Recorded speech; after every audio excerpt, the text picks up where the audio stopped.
Welcome to beautiful Fort Myers, Florida, home of the Pinball Asylum. And we are here today for the 7th annual Point Monsters Championship tournaments. And yes, that's tournaments with an S because there are 2 tournaments going on here over the next 3 days. And pretty much all of the best players in the state of Florida will be here this weekend. I'm Spencer Carey. I'm here with one of the smartest pinball players I know, my co-host for the weekend, Miss Norma Jennings. Thanks very much, Spencer. I'm really happy to be here. I understand that before we actually begin this tournament, we're actually going to go to a presentation that took place, a very important presentation. Doesn't have directly anything to do with pinball, but it does have to do with a very important subject. It's the 7th annual Point Monsters Championship. I'm going to make some announcements before I make an announcement. We have a presentation. One of the things that the Pinball Asylum started from the beginning was as a charitable organization, which means we like to give back to the community. You guys are so great to come here and throw money at us and sponsor tournaments, which we use a lot for improvements, but we're also giving back to the community. And the charity that we chose last year is called ACT. They're a local charity, and ACT stands for Abuse Counseling and Treatment. And basically what they do is they provide a 24-hour crisis hotline for women, and I think men, who are in trouble in abusive relationships. And they provide protective shelters, one-on-one counseling, support groups. They do a lot of really great stuff. They've been around for a long time, and we really believe in their mission, especially at this time. And I think that the pinball community as a whole could support this organization. So I urge you to look them up after this is over and check out the good work that they're doing. Anyway, Jennifer Benton, the CEO, is here. Mike, can you bring that out for me, please? Jennifer, can you come up here?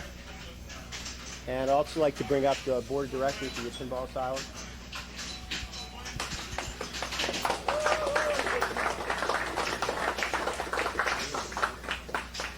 So Jennifer, we chose your charity. We believe in your mission, and we think you guys are doing really great work.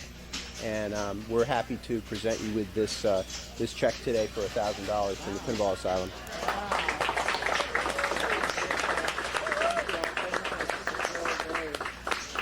Would you like to say something about your organization, just briefly?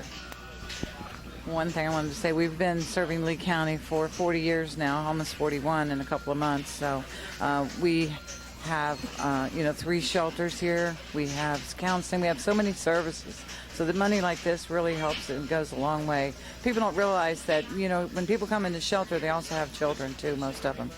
So nearly half the people in shelter are kids. So, we can do a lot of things with those kids too to teach them abuse is not okay. Thank you so much for this.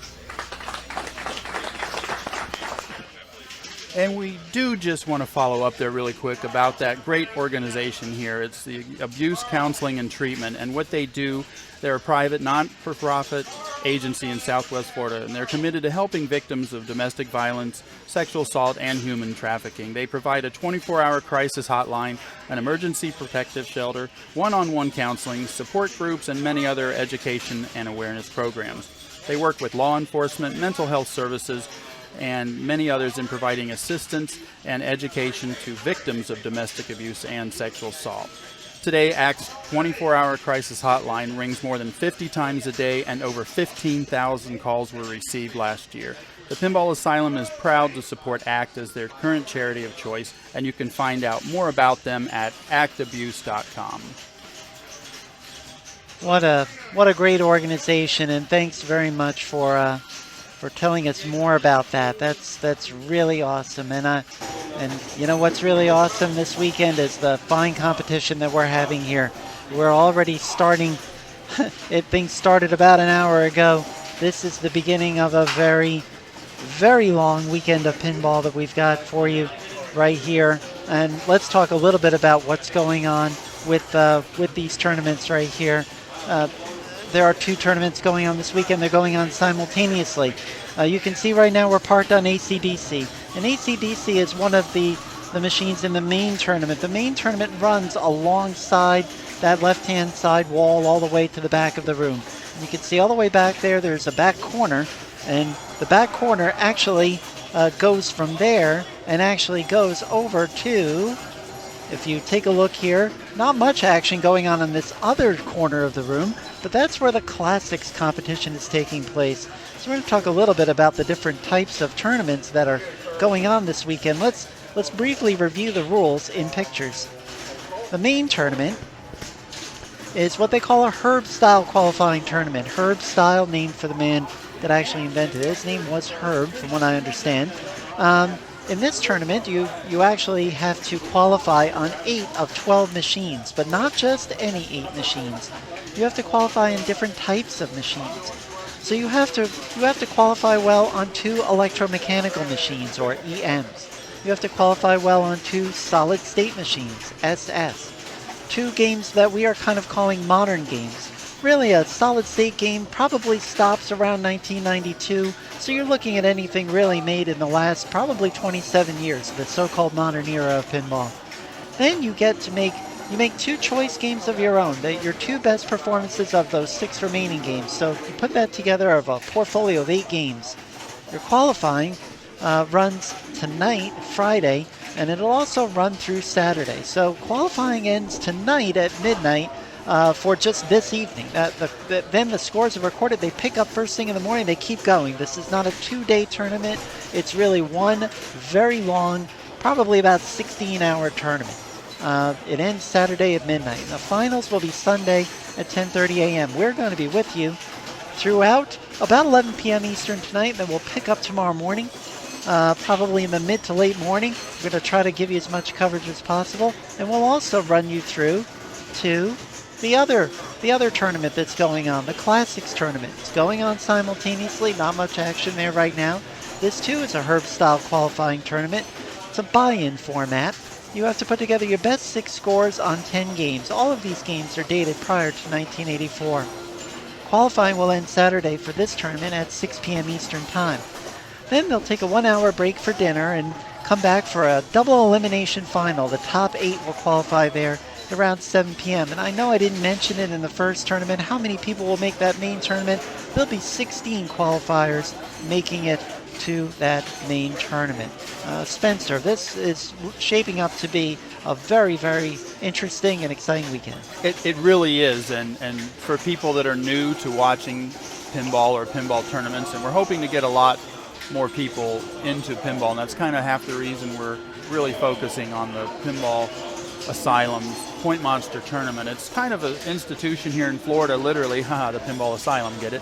And they've been doing this tournament for approximately 10 years, and obviously over time there's been a lot more people become involved and participate in this tournament with the implication and implementation of IFPA points in tournaments everywhere in Florida now. People are really traveling around and getting out and becoming more involved in the pinball scene. So we really have a great turnout. We're expecting around 50 people or so to be participating in these 2 tournaments over the weekend here.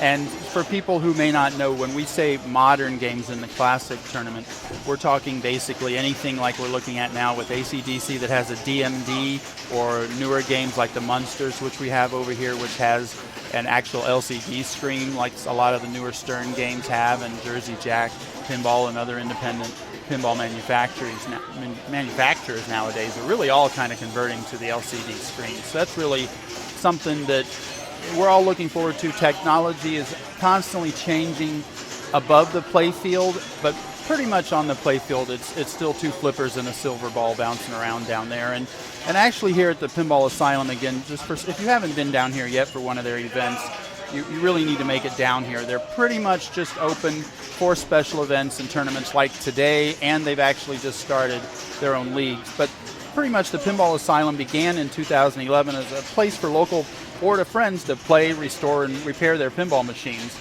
And since then, it has grown into a fully sanctioned International Flipper Pinball Association tournament venue.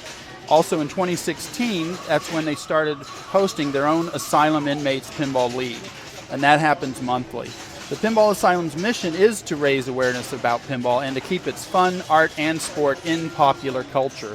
Giving people access to pinball machines that they might not otherwise have a chance to play is also a goal of the Pinball Asylum. And they also serve as a place to store working playable games for collectors who just might be out of space at home. And I'm sure, Norma, that you, like me in the past, have had an actual house full of pinball in every room. Absolutely. And any donations that the Pinball Asylum receives are fully tax deductible to the extent that the IRS allows, as the Pinball Asylum is a 501c3 charity registered with the state of Florida. They also accept donations of working or non-working pinball machines, parts, tools, and items that can be used as raffle and tournament prizes. If you do have any questions, make sure you go to pinballasylum.com and contact them through email at info@pinballasylum.com. So it's really a great place, and we're really fortunate to have them doing what they do. They love pinball, we love pinball, you love pinball because you're watching this stream on Twitch, so it's win-win-win all the way around. Absolutely, absolutely. And speaking of winning, let's see how people are doing over here on good old ACDC. And if you haven't played ACDC, and a lot of people have, this game came out in 2012, but a lot of people still find the game a little bit perplexing. Basically, at the beginning of your game, you pick an individual song. Then there are special songs that are associated with that song. Right now it's actually Alex Marino, I believe, is on ACDC. Yes, it is, and he's really someone that's come up out of the last year or so of when he's really started to play tournaments, and he's just a phenomenal player for his age, and he's done really well. Absolutely, and the great thing about Alex is he's following in the footsteps of a lot of the great young Florida players that just seem to come around every single year.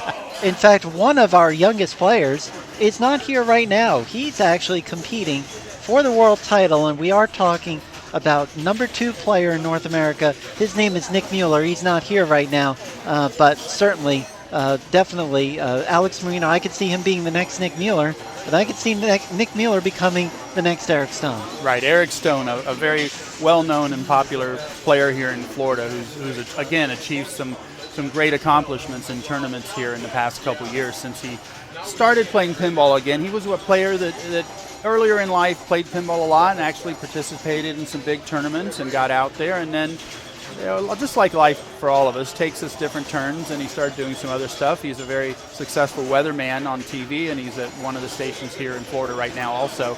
So he's also someone who's Florida. There's been a lot of Florida people that have just done, in the past 2 or 3 years, phenomenal performances, not just within the state, but at nationals.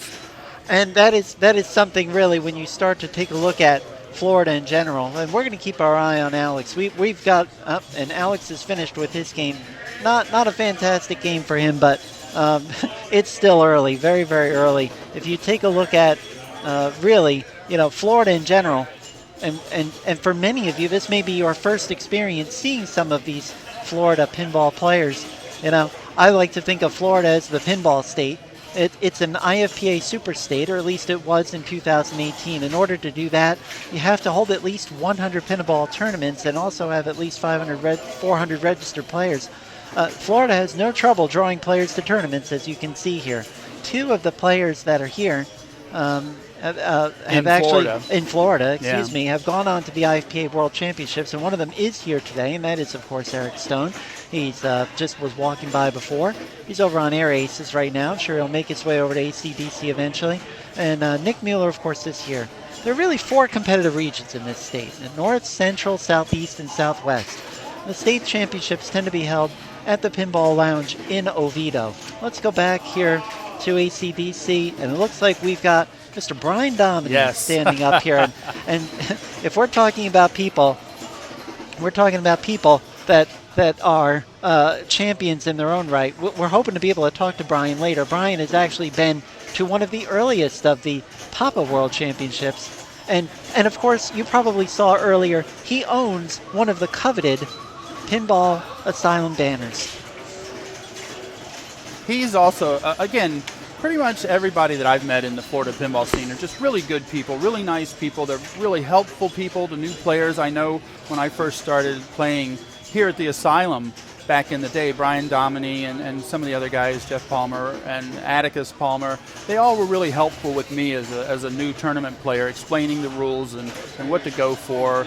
So it's really, now you've got apps that tell you everything to shoot for on a pinball playfield for a lot of games. Absolutely. But back then it was just really the friendship and the great guys that, like Brian Dominy, that help other people get into pinball. And Brian Dominy's he's a programmer by trade, I believe, and he's contributed to some of the sadly past Highway Pinball Company. So he had some programming on Full Throttle, I believe, and Alien. That's right.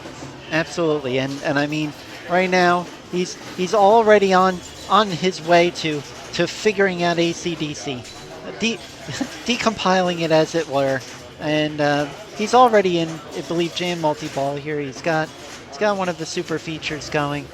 And when you're in Jam Multi-Ball, the first thing you're probably thinking is, I'd like to stay in this multi-ball a long, long time, because every time you make a shot that is associated with the song you've chosen, it builds up what they call a song jackpot. The song jackpot can be collected on the cannon shot. The cannon shot is actually triggered by going up that right ramp, but you can't go up there until the yellow light is lit, and it is lit, and he's taking a shot, and he decided to pass on that jackpot and instead go for one of the Hell's Bells. The Hell's Bells will actually, if you collect enough of them, will increase the playfield multiplier. So he's probably trying to get double playfield, then work his way back to getting another cannon shot and doubling up. But that was a missed hit right there, just off of the left ramp there. And now he's back to basics, back to business here, and just trying to build his way up for another multi-ball. And again, we're always trying to, like we said, get new people into pinball. And if you remember playing pinball in the solid state days before they had the dot matrix display like you see on the score there in the top center of the screen, the newer games, what they do to help new players is literally, the rule is shoot for the flashing shots. So you can see straight up the middle right now, it's saying shoot for the Hell's Bell up there. So if you're a new player, you go to a bar somewhere or an arcade, you see AC/DC or any other more modern game like this, it's going to flash lights of the ramps and shots that you should shoot for if you want to go for points. Now, players like Brian Dominy and Norma here and other great local players, they know the whole rules. They know what to shoot for. If you shoot this ramp first, that target, and then you move on, you're going to get more points. So that's definitely a more experienced players goes for that. All right, so it's time for another cannon shot. Album multi-ball shot. Again, only 1.2 million. He just decided to go for the bell. He's really going for that playfield multiplier. That is the smart play. Now, take a look at that song jackpot. It flashed briefly down there. 14 million points in the song jackpot. He definitely wants to accelerate his progress there. Now, how does he get closer to that cannon shot? Well, he's got to complete the FIRE in lanes and out lanes, so he can toggle those with the flippers. He's in a ball save situation because he completed all 5 shots, and now he's going big time. He just is. He's now, still in the 3-ball multi-ball. Is he stacking anything at this point? No. Do you want to at this point? What's funny about AC/DC is it's not really a mode-based game, and that's really the unusual thing. This is one of those games taking up space at home. It's not really about modes. It's about just capitalizing on points. And now you probably see that little rectangle there to the left of the devil face there, 2x, and 2x is over, unfortunately. And he didn't get up that ramp. Of course, it's not time yet on the ramp. When you see one of those yellow inserts flashing below album multi-ball, then you'll know it's time. And again, that's the modern games that can help a player out like that. But if you're a Brian Dominy or another great player, you know that already. Brian Dominy knows exactly what he's doing, and he's still in album multi-ball. Now, what's going on with those albums? So he's collected. He's trying to go TNT here. That's a risky shot, but he's in a multi-ball, so he took a chance. As he completes those targets, those target banks there, he gets a picture of a famous AC/DC album and collects more bonus. And now he's got to be thinking, I've got 23 million there. I need to get closer to that cannon, otherwise this will be leaving a tremendous number of points on the table. He's up, he's down, and here we go. There goes the cannon fodder lighting. He missed that shot. He was going for the ramp, and it went too fast for him. Wow. He'll come back around and give it another try. And no. And that's that. And he's got to be kicking himself there because that's a lot of points to leave on the table. But one thing about Brian, he never gets rattled or anything. 39 million points. This is a good start for him. And while he's playing, why don't we take a quick look at what's going on in the overall standings right now? And I'm trying to bring that up for you folks. And this is very early, obviously, early in the tournament here. We've just been going since approximately 7 o'clock here, Eastern Standard Time here on the East Coast. So where everybody's really just getting their feel for the games. Every game plays a little bit different, whether you've played it the first time or the 50th time. Every game in a different location is going to play slightly different. So this is the AC/DC Lucy edition. Just taking a look, and where's Brian at? Well, he's not really anywhere, but he's just getting started. He's only played one game. He's got a fourth highest score on Meteor. That's not Metallica, folks. So you're seeing all of the games that are in the scroll on the left-hand side. Again, 4 games from each of the major eras. So it's multi-ball time once again. Another jam multi-ball. Ball save is in effect.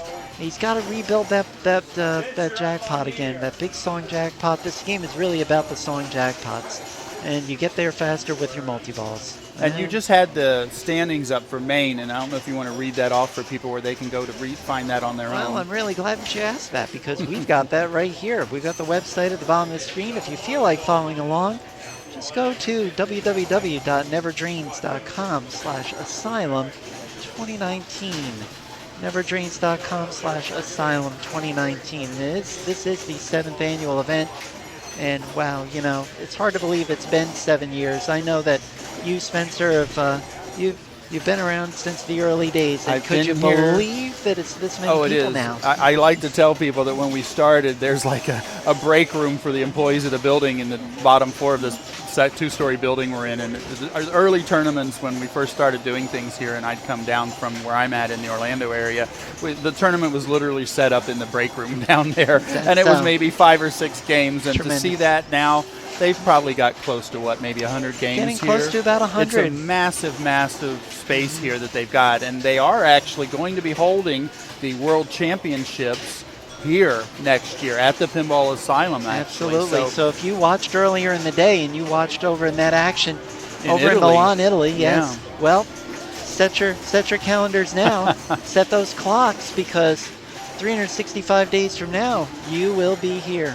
You will be here, and I believe it will be about the same weekend. So this should be exciting. This room will be filled with the greatest players in the world and just 1 year from now. The great thing, too, is for that next year and for these tournaments going on today, the Asylum has always been a collector, and they desire to have games, like I said earlier, that you just won't see anywhere else. They've got Zaccaria games here. They've got Intel Flip, I believe, is one of the games over in Classics, I think, is a game that's going to be played over there, is the company that made that game. A lot of foreign games they've imported and got running if they weren't running when they got them, and they're down here.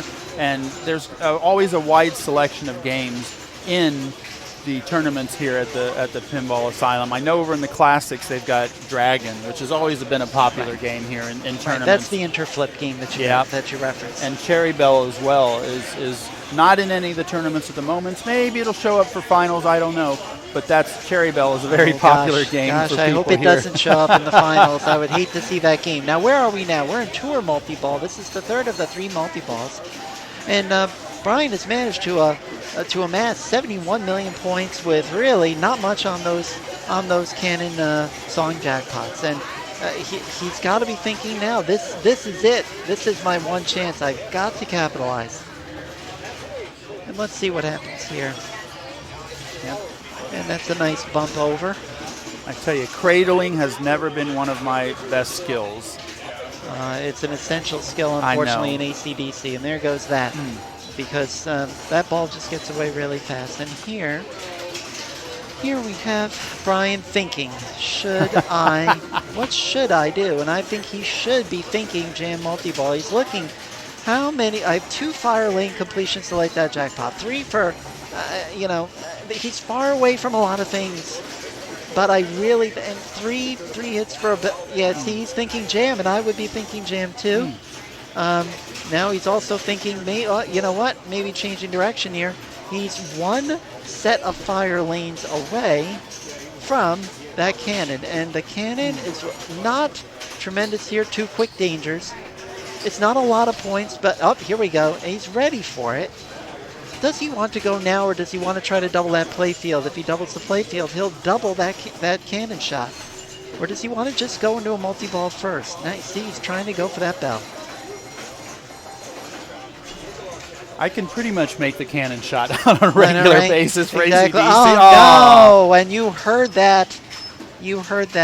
He knows that he had a big opportunity there. Now, it was a big bonus there, but he knows he let a colossal opportunity slip away. And I'm hoping that he won't pay for that eventually. Let's take a quick look and see what the scores are over on that particular game right now. And I'm just going to show you that. Well, Joe Janot just kind of walked up and showed everybody what to do right away there.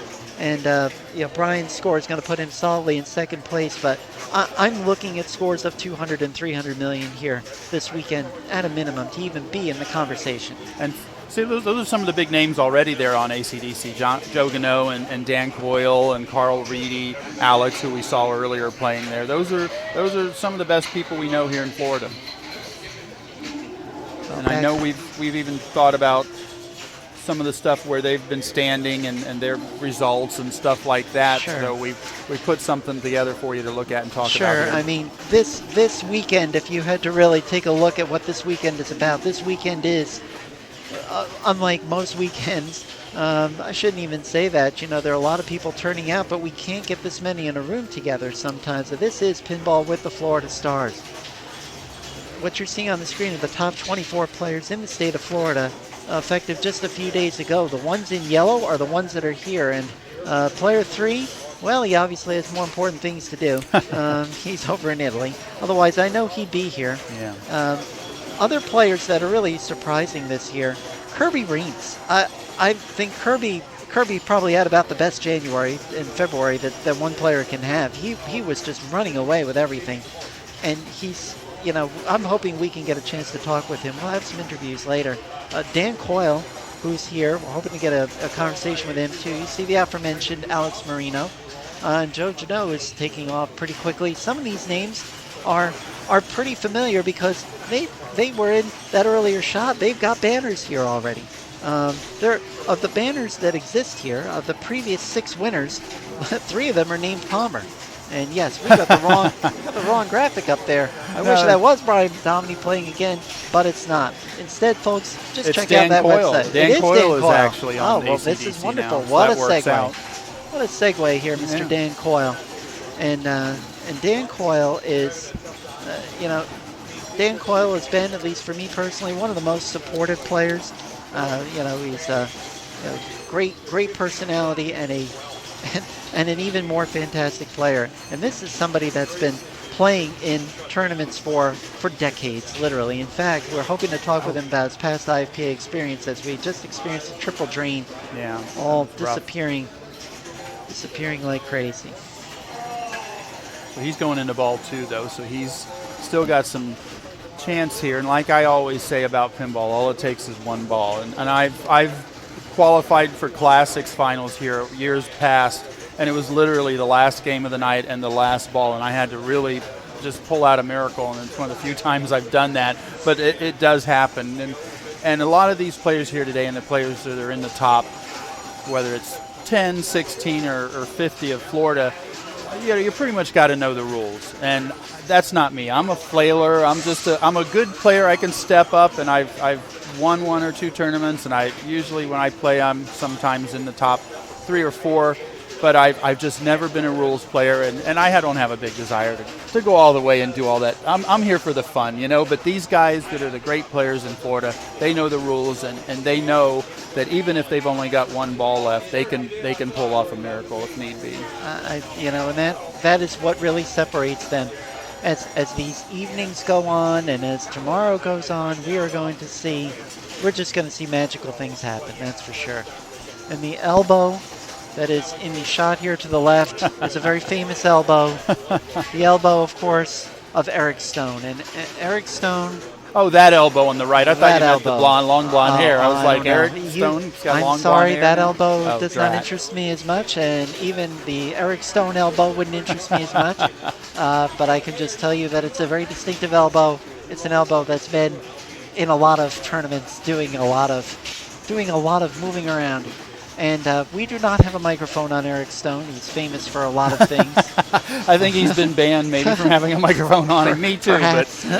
but So Eric's always been a very involved player, let's say, when he's involved, playing a yes, game. absolutely involved. Animated, maybe another Right, word. exactly. And so you get the best of both worlds in this shot as we go back to the wide angle of the main tournament, and yet we're still seeing Dan Coyle here going in to ball 3. Just plunged ball 3 here. Yeah. And I believe he's in Rock and Roll Train. It's a pretty popular choice for a lot of players because it's a very safe shot. You take that left ramp and you come right back around to the left flipper, and it looks like Dan will be coming back around for another game sometime soon. That because it just did not work out for him there, which is unfortunate there. And I just said a word that's going to go into our pinball swear jar. We're going to try to avoid some of the same words that you hear on the broadcast, and you can chalk me up for one word, unfortunate. It's always unfortunate when you can mark it down. That's two. That's two. You got to stop. The U word. The U word is a word that none of us want to experience. We all want fortunate ball saves and fortunate bonuses, but sometimes we don't get that. And that's, again, another great thing about the players in Florida. And I'm sure this is not just Florida, but we've experienced it here in Florida for the most part, so we've seen it and experienced it firsthand is that we are very supportive. In a game where if I'm in a final and it's just me and the other person for first or second place, I'm still rooting for that other person here because they're a friend of mine, and everybody wants everybody else to do as good as possible and to be the best we can. So this is a competition. There's going to be a first place at the end of the day on Saturday and a first place at the end of the day on Sunday. So everybody really supports each other. So I'm wondering what's going on over on Abracadabra right now. It looked like Alex Marino was playing, and then suddenly now we have the playfield up. And that's the wonderful Matt Malone, I believe. Matt Malone. Yeah, one of the great guys. Matt Barlow is standing in the center right of screen, but what do we think is happening here? You and I had a chance to play test some of these games over the last 24 hours. I do not recall any serious problems with this game, so I'm really curious what's happening here. It looked like they were playing with the right set of drop targets. It's an EM, and EMs, I love EMs of all the styles of pinball. I love playing EMs more than solid states and more than DMDs, but they are a little more troublesome because it's a 50, 60-year-old game, 70-year-old game in some of the instances of some of the older games they've had here. And if you don't play them all the time, if you've got it at your house or it's a friend's house or somewhere that there's an EM, if they don't play it a lot and those little blades don't get slightly moved against each other when they register, then yeah, some blades can switch. An old solder joint that's 50 years old can literally fall off. But I really love playing EMs the most myself. I think what's really interesting is that Eric Stone is completely unfazed by what's happening just a few inches from him. He's at 65,000 on air aces. Wow. And he basically is just saying, I don't care if Rome itself is burning. I'm going to play air aces, and I'm going to do well. And some players are okay with that, and there are some, if there's a quick repair going on next to it. And the guys are great here. If they never want to interfere with a game on either side of a game that has an issue. So if they feel they really need to do something, they'll wait. And they'll wait till the players next to them are done before they really go into it to try to repair a game like that. And I know over on ACDC, while they're dealing with that there, we do have a great guy over there. Kirby's over there on ACDC now. And Kirby's still on ball 2. And he's another great guy here and supportive of everyone. And he makes the trip to some of the smaller arcades in Florida and some of the smaller cities. It may not be Fort Myers or Orlando, but there are some great places to play in Florida that are smaller locations and tournaments that may be at somebody's house. And Kirby's really supportive of those, and he shows up and goes around to a lot of those as well. So still on ball 2. And I don't know what's going on over here with Abracadabra. This looks pretty bad. Something's really Not going well here. Well, fortunately, worst case scenario, this is a place that has plenty of replacement games. Plenty of if replacements. something does. And sometimes they'll, like I said, they'll wait till, and tonight they're only here playing for 5 hours. So it's another 3 hours. Another 3 hours, 20 minutes to go now. 3.5 hours. And they can take a look at it tonight and make a judgment call then. And this is something that just happens in any tournament. It's happened in every big tournament I've been to. I've been to Expo, I've been to others, and it can happen anywhere. Uh-huh. All right, looks like Abracadabra is back on, and so is Eric Stone. And I'm curious how he finished up over there on Air Aces, so we're going to check that out really quick. That's the wonderful thing about the whole neverdrains.com, and people can be out there that are scorekeepers, and they can put it in the info into tablets, and a couple seconds later it's online for the most part. He ended up with 72,250 on that game, and of course he's in first place on that game. And very quickly, Eric Stone is just making very methodical work. He'll go through all 12 of these games. He'll probably go home tonight with all 12 of them. In first place. He'll just pick it up tomorrow. By the way, in case you don't know who we are, well, I'm Norman Jennings, and over here is my compatriot here, the great Spencer Carey. Thank you very much. Here's the $5 I promised. I know, for exactly. saying that line. I appreciate it. That's all right. I'm amazed that I'm as relaxed as I am. We've had an awfully long road to get here. Awfully long road. And this is, believe it or not, folks, our inaugural stream. This is our first time on the air. First time here at the Pinball Asylum. And speaking of first times, that looks like this is, I believe, the first time Kirby Reams has been on AC/DC, and he's already making a statement. Looking very good here.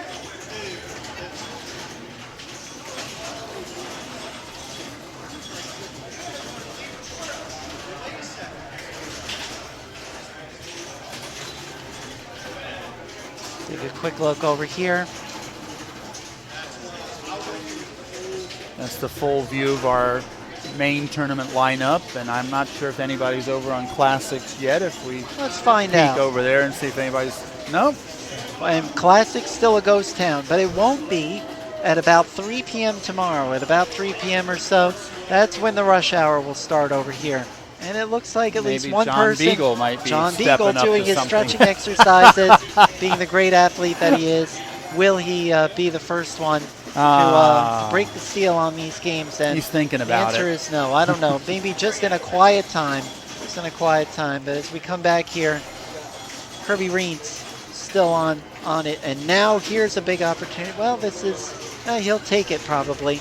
It's only 2 million points. I would have figured he would have had that much, a little bit more by now. But I've played a lot of tournaments with Kirby recently, and he is, like I said, he is really a god at pulling out the miracles on the third ball, and a lot of games I've played against him lately. Kirby's having a fantastic year, and Kirby's also a long-time player. Of course, it's tour multi-ball time. He needs one more multi-ball to really have a shot here. I really think that it's going to take 100 million, 9 digits here to be in the conversation. Let me ask you on AC/DC, since again I'm not the best with the rules, so I will ask this question. The premiums in LE had the lower playfield on them.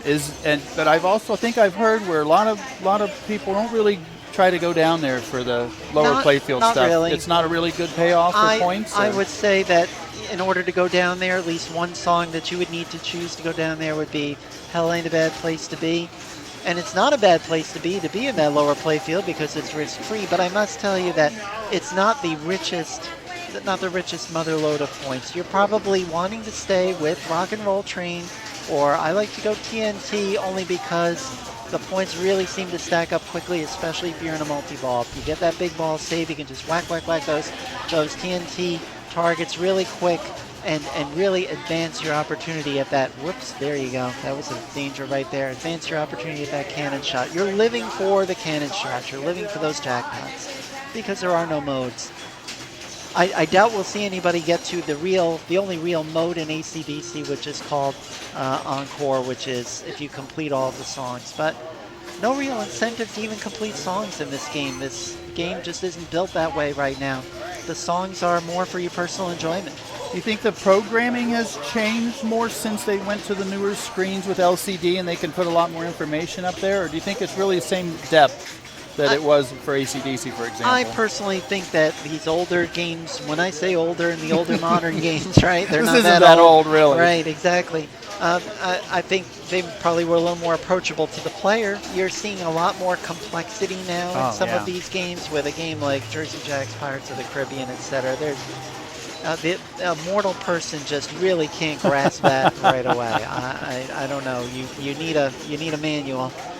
Now they always say, for example, Stern. One of the comments There I've we heard go. about. That was a big cannon shot right there. That's our big jackpot. No, that's great. That was 15 yeah, million, he's good. and this is. Oh.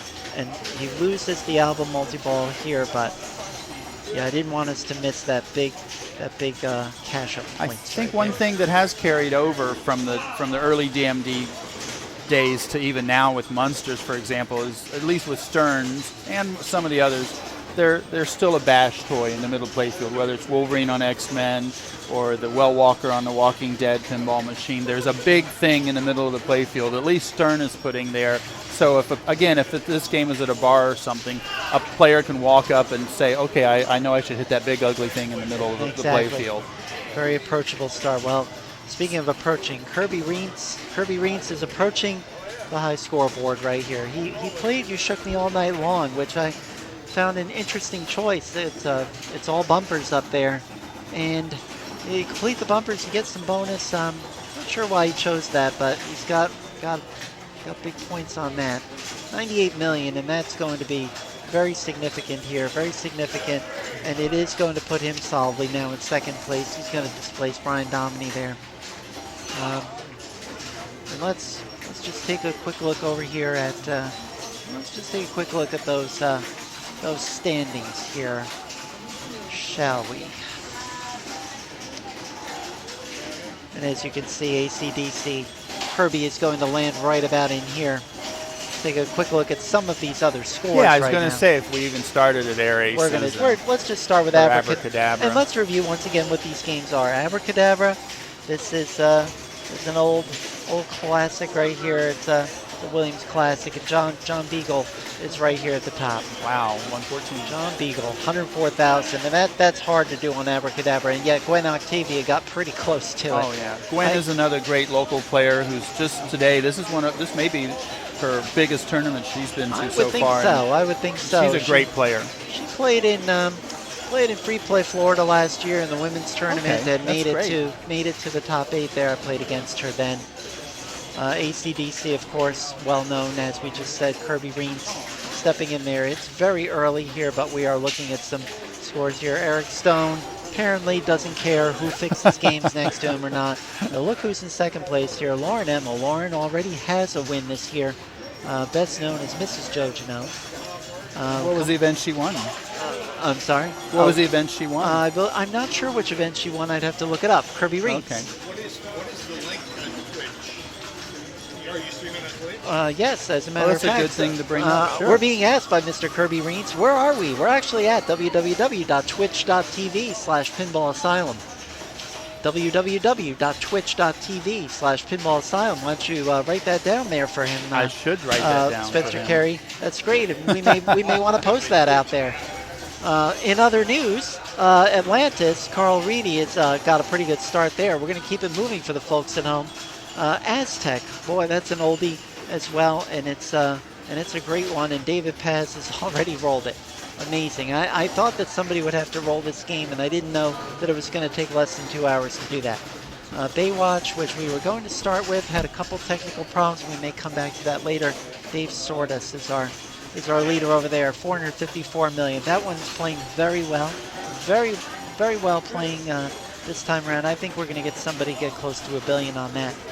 Fishtails, Eric Wallace. Eric is a long-time Asylum alumni as well, and he already has topped 125 million on Fishtails. That's a pretty good score.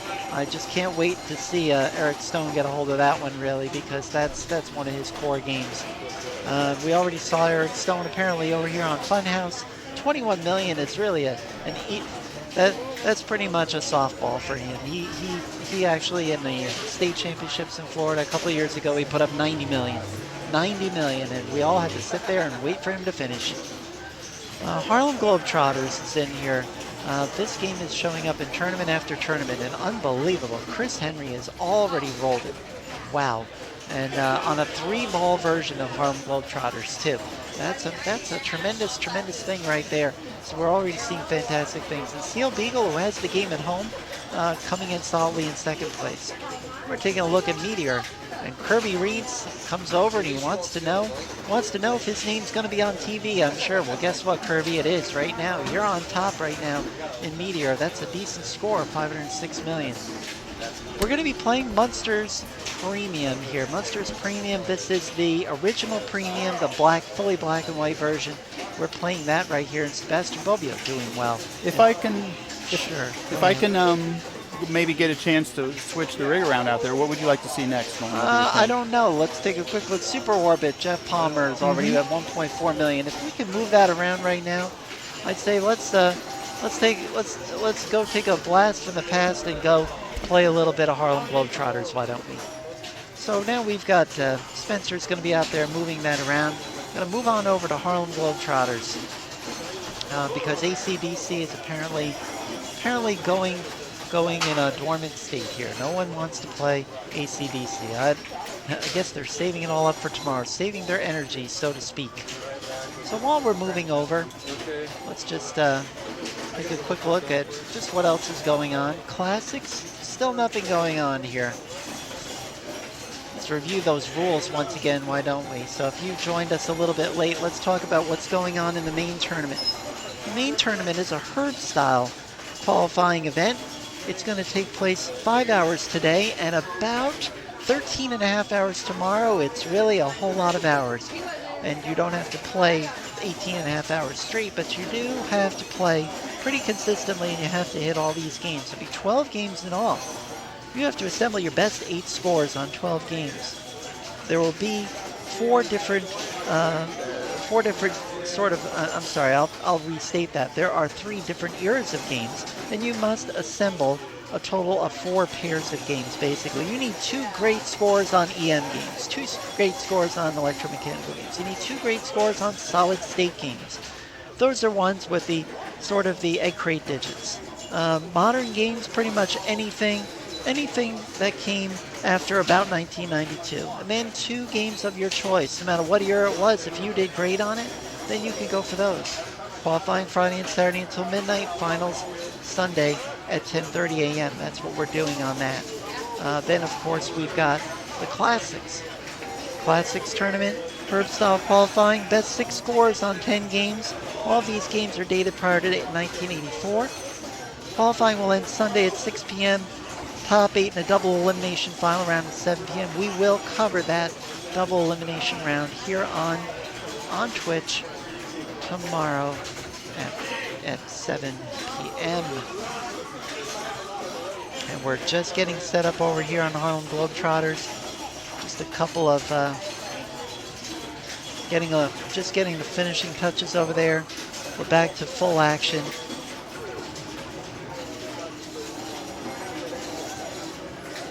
And now I think we are nearly ready to take a trip to see the Harlem Globetrotters on tour.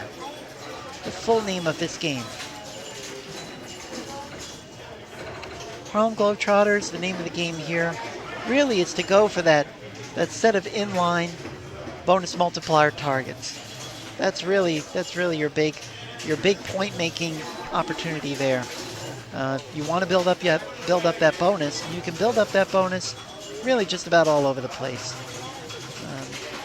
Those 5 flashing stand-up targets on the left-hand side will advance you toward an extra ball. Let's see who's going to be first on this game when we get over there. And I'm not actually sure. Honestly, I do not know that gentleman's name. If you can go into sure. game queues on Never Drains, I maybe think so. That'll hopefully tell us. Here. I personally am puzzled there. This is Dave Sortis. I actually I've never met Mr. Sortis, and I'm hoping that we get a chance to meet him this weekend. He's a pretty decent player. He's already 49th in Florida. I guess we just haven't crossed paths in any prior tournaments. He's a relatively new player, but moving his way up the ranks.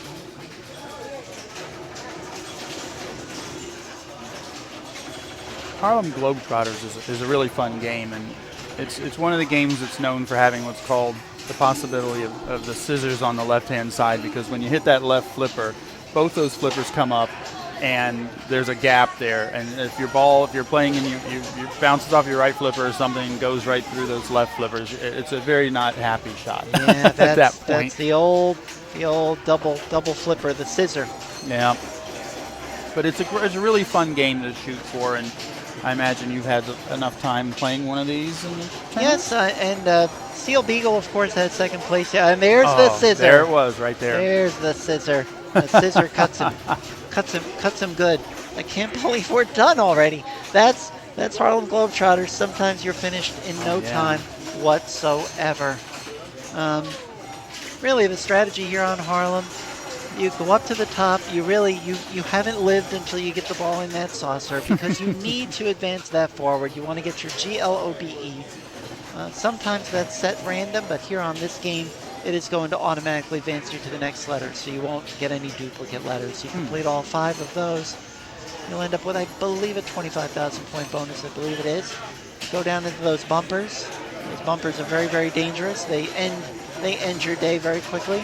And then those 2 stand-up spinners that are standing there don't really have a lot of things going on between them. And we're going to see a game over in the Classics like that. We're going to be seeing an oldie called Disco, and Disco has those 2 stand-up. Now on those 2 spinners in the center, obviously, again, for people that may not have played one of these ever, or if in a while, making the spinners advances those yellow lights there, that V of yellow lights on each side, and each time it reaches the top of that row and starts again, that's advancing the bonus. Just like most games. Yes, on some of the older games, of course, you might need multiple spins to do it, but whatever light is lit, you see that there's a much larger white light that's lit on the right-hand side there. And I believe Joe Gano is actually on Harlem right now. No, he's not. Oh, I'm sorry. Wrong player. I looked in the wrong place. Sorry about that. And so, Joe, sorry, we gave you the wrong name. And Al Anonymous has joined us, and I have to tell you that he is actually one of my early inspirations. Oh, it's Patrick, I believe. That is right, yeah. Patrick. So I'm going to say, yes, a lot of work went into it. A lot of work went into it, Al. And so please, if you're out there, we know there's a few people out there. I had folks up on my phone, but my phone went dead, so I can't follow along with you. I can only see you here in the chat. I know there's about a half dozen to a dozen of you out there. I just wanted to say on behalf of Spencer and me and the whole Pinball Asylum, welcome and thank you for joining us. It's our first stream, and we are doing our level best to be as entertaining for you and informative as we can. Look at this. Now this is Joe Gano Pinball. I believe this was a game at Florida for free play, and Joe's done a really, really good job in the past of playing this. And we're just going to stay with Joe right here. He's doing really great right here. But he just lost it. That's terrible.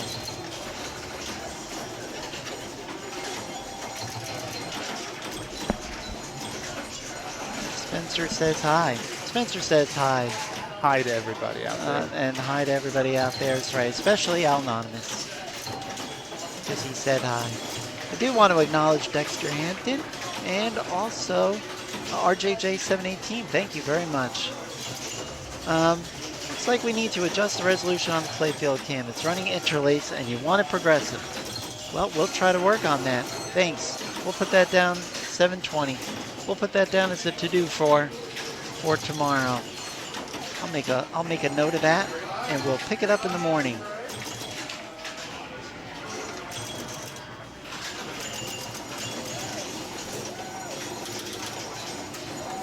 Get rid of the lines. Thanks for the piece of advice. We can use it, definitely.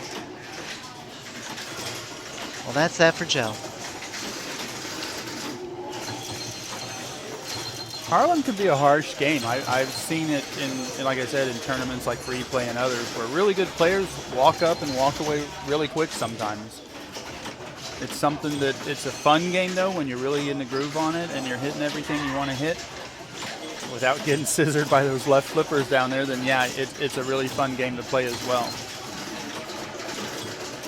And now actually it is Eric Stone up on Harlem. And now it's Eric Stone. The great Eric Stone.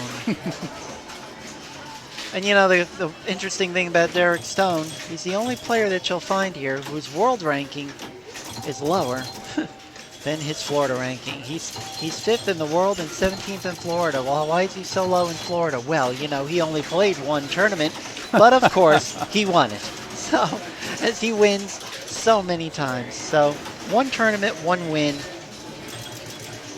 But for Eric Stone, I have to believe that this is a very special moment for him as he just advanced globe by dropping one of those drop targets. I forgot to mention that as well. But for Eric Stone, it's a homecoming. Oh, This was one of his first tournaments, and now he's back. He's back here working in the state of Florida, here in Fort Myers. He is the local weatherman here in the city of Fort Myers, and that's that for Eric Stone. Now that's Harlem for you. Yeah, like I said, the great players rough. will walk up and just get slapped silly by it. Unbelievable. So, you know, if you want to follow along and take a look at our player standings, there's the website, neverdreams.com, neverdreams.com/Asylum 2019.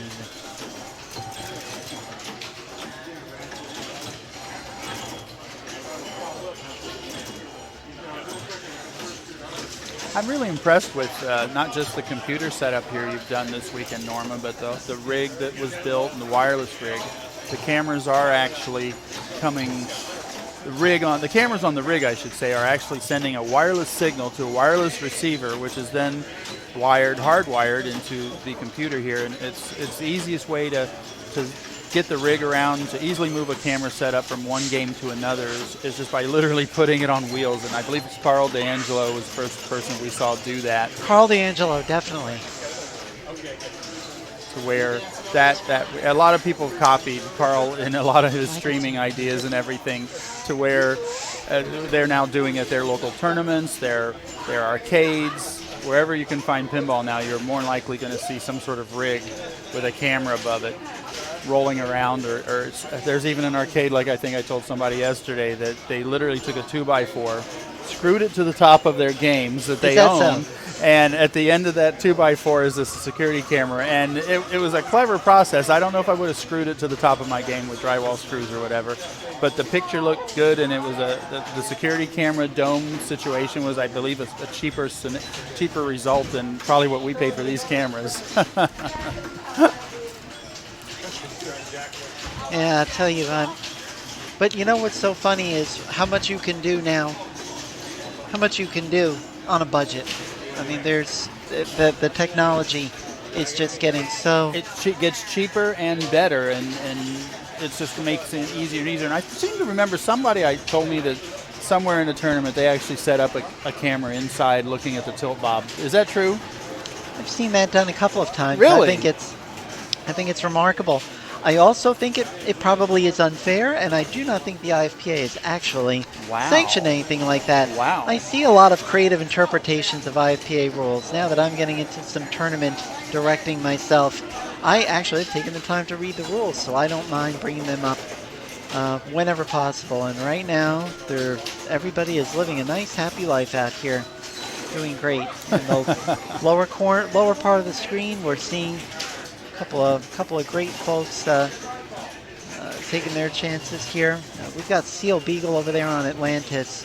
I can see her. Jeff Palmer just stepping away right now, taking a quick look here at his phone before he jumps back on Funhouse. Scorekeeping over to the very right-hand side of the screen is Mr. Mike Huff. Great guy, really helpful here. He's one of the core people that basically helps run the Pinball Asylum, and everybody that's here for the Pinball Asylum, they're not getting paid to do what they do for Florida Pinball and all the players. And the amazing setup you see here with they've taken bare concrete floors, walls, and ceilings, and they've painted it. They've added carpet.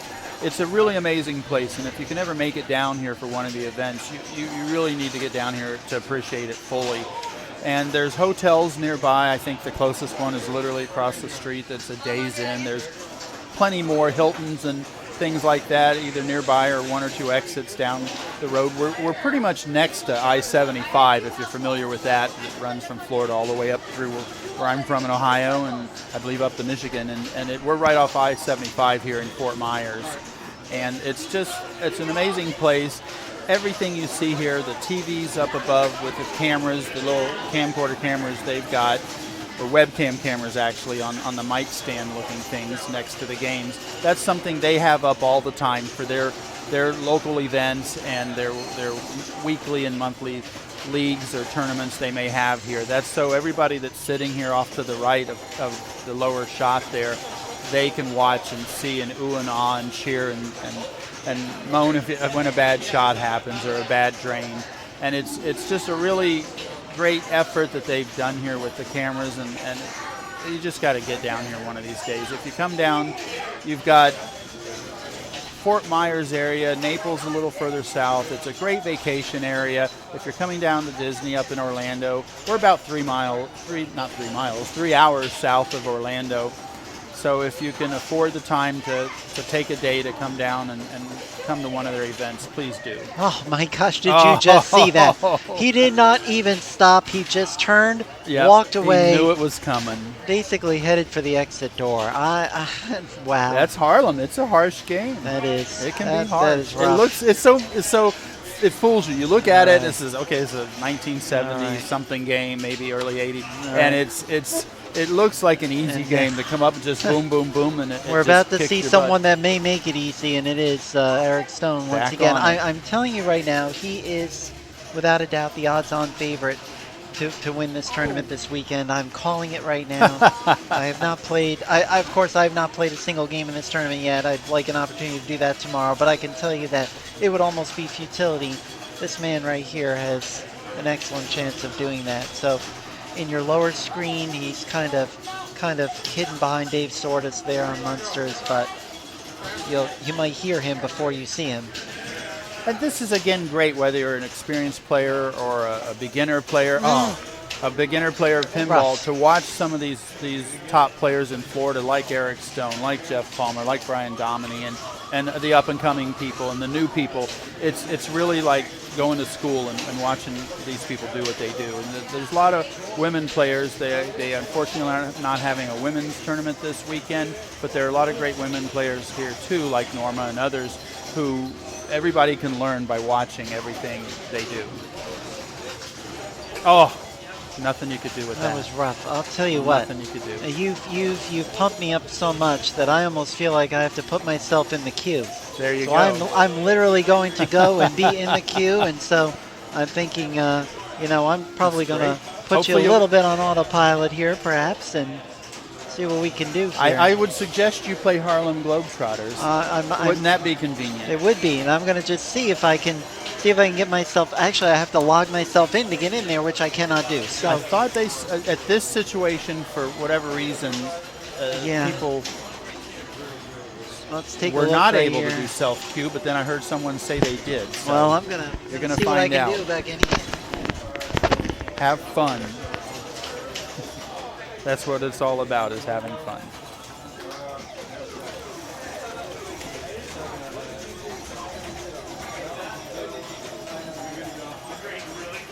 So actually, Joe Gano is stepping back up to Harlem again here, so might not have been somebody else in the queue. So again, one of the great things now with the Never Drain system and website is a lot of the time, I think most of the time, players themselves with their cell phones, for example, can queue themselves up for a game, and they'll be next in line to play after whoever else is in front of them in that queue.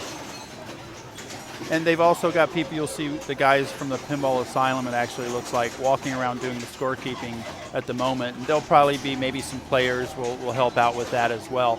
But they're the ones you'll see right there on the bottom shot with the blue shirts, taking down, in that case, the wonderful Sebastian Babbio's score off of the game he was playing, which was air aces. So they are taking the tablets and cueing the players to play up on the games, and they're also recording the scores afterwards and putting it into the system, which, like I said before, is pretty much almost instantaneously up on the website of neverdrains.com for this Pinball's Asylum event. So Joe's on ball 3 already for Harlem. He's got 123,000, but he got some good scores, but it pretty much kicked his butt again. And actually looks like it might be Eric Stone heading up again on Harlem. We'll see here who goes up next. Hopefully Norma will get in that cube.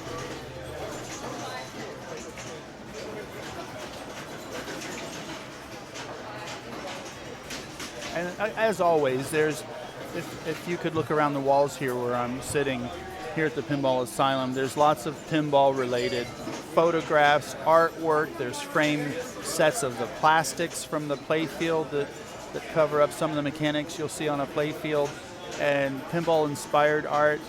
There's pinball cabinets that were damaged beyond the point of repair, so somebody cut out the logo of Indiana Jones or Whitewater from the side of the cabinet. They'll do a really nice clear coat on it, and it really becomes a work of art, and those are hanging on the walls here.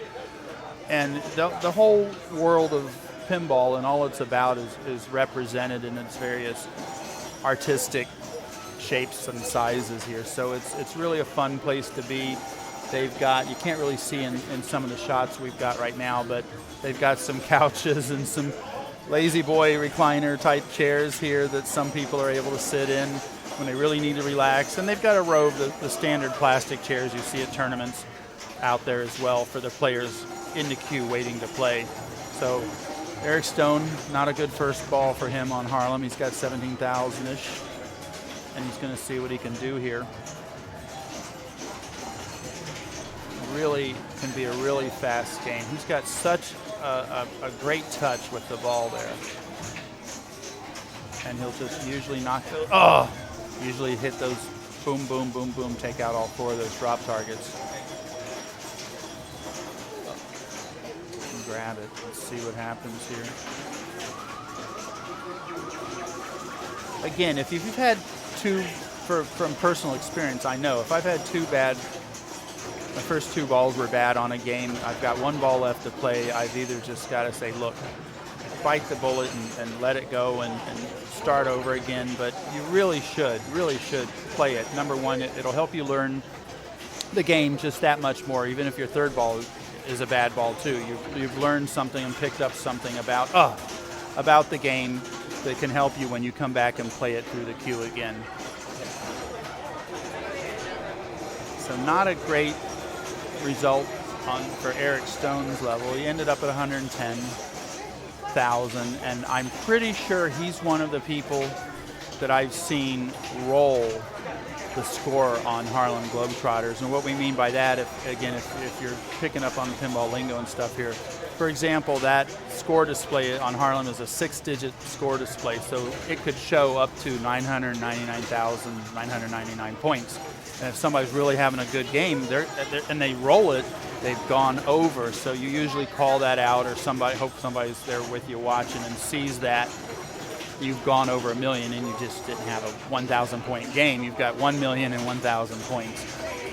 So some of the displays and some of the games, people have actually figured out how to add digits to displays sometimes and replace the displays if the digits will fit. And there's just a lot of creativity as well going on in pinball on the mechanical side and the circuit board side of it. So in this case, Eric is not going to play again, and actually our own co-host Norma Jennings is stepping up to Harlem Globetrotters right now, so she is going to see what she can do.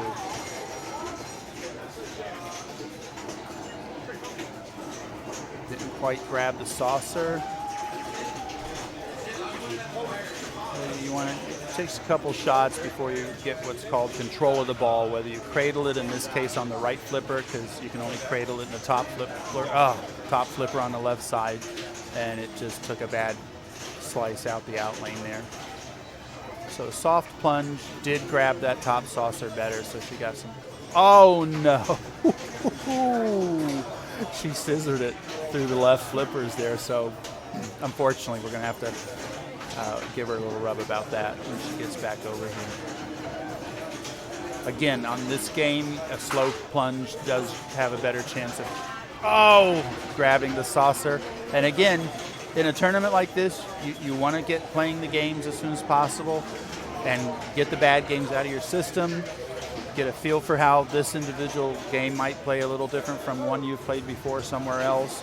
And you just always got to do your best with these games and see how it goes. And that was just not a not a good. We won't even mention the score.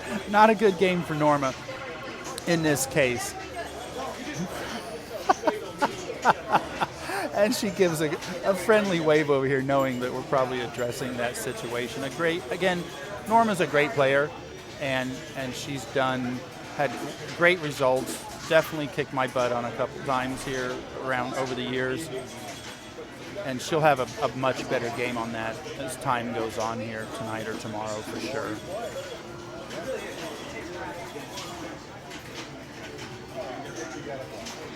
So right now I can't actually see who's on Harlem Globetrotters at this moment, but we'll see how they do and see what's going on there with. Oops. The other shot. Looks like another game was having a little bit of repairs done to it on air aces. And they're trying to resolve that issue. And again, the guys that technically, quote unquote, work here at the Asylum are very talented, some in each separate ways, but between all of them, they've done a great job, and they'll take a look at these games when they have an issue like this, in this case air aces, and they'll get it running again, and Matt Malone has just walked away after fixing the game. So the player on that game is going to get right going again there and play his next game or finish this game if that was the situation.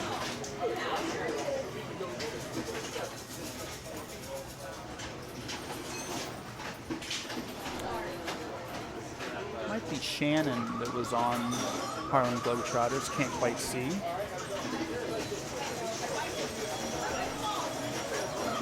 $200,000, not a bad game for Harlem. Again, everybody's just getting their games played, getting on the scoreboards, and that's what the first night like this, half a day, is going to be for 5 hours of gameplay. And tomorrow they'll see how everybody else is doing, know how they have to do better than to move up, and the points will start adjusting by the standings. And that was, I believe, Shannon Stafford that just finished Harlem Globetrotters, and Eric Stone is back on Harlem and had a horrible, unlucky first ball there. So we'll see how he does here. Slow plunge, caught the saucer.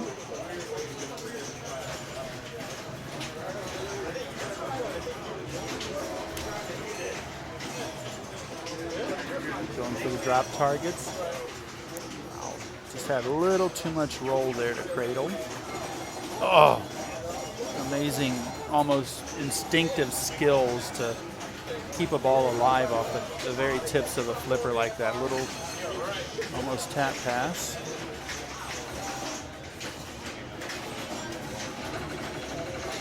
Wow. Just doing what you have to do to keep it alive, and when you get it up to the top like that through the side loop of a game, it gives you a chance to catch your breath and think about getting control of it like he just did there. I think he was going for the drops. And I think he missed it, unfortunately. Take a breather again, grab the saucer up top.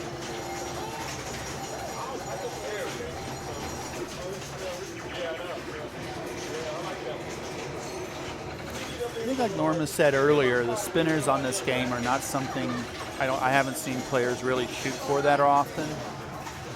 Not the two center ones anyway.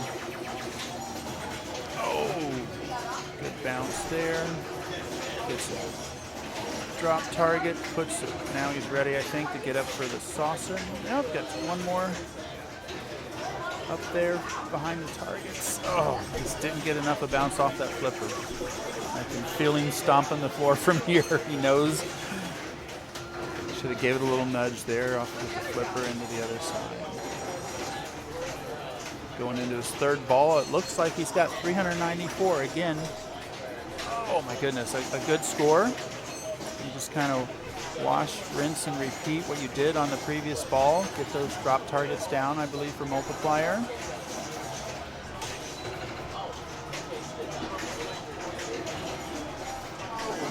Great, great. Oh, couldn't quite, the flipper rubbers, couldn't quite grab it. And pretty much when you have games set up for a tournament like this, you're going to have new rubbers on most of the games. You're going to inspect the rubbers if they're fairly new and make sure everything is still got a little bit of a grip to it. And again, that's the whole point of the first couple hours of a tournament, or the first evening in this case, to where you'll know when you come back tomorrow, Saturday, that yeah, maybe Harlem didn't quite have enough to grab that tip of the flipper to save it, so you know when it bounces, instead of letting it bounce off the middle of the opposite flipper, you should probably take the shot and get it up somewhere enough to get control of the situation again. Now, this is our good friend Norma Jennings back on Harlem. Just got some bad slingshot bounces there and went out the side lane. It's only the second game of the night, I believe, she's played. So she's got to get her groove going for that.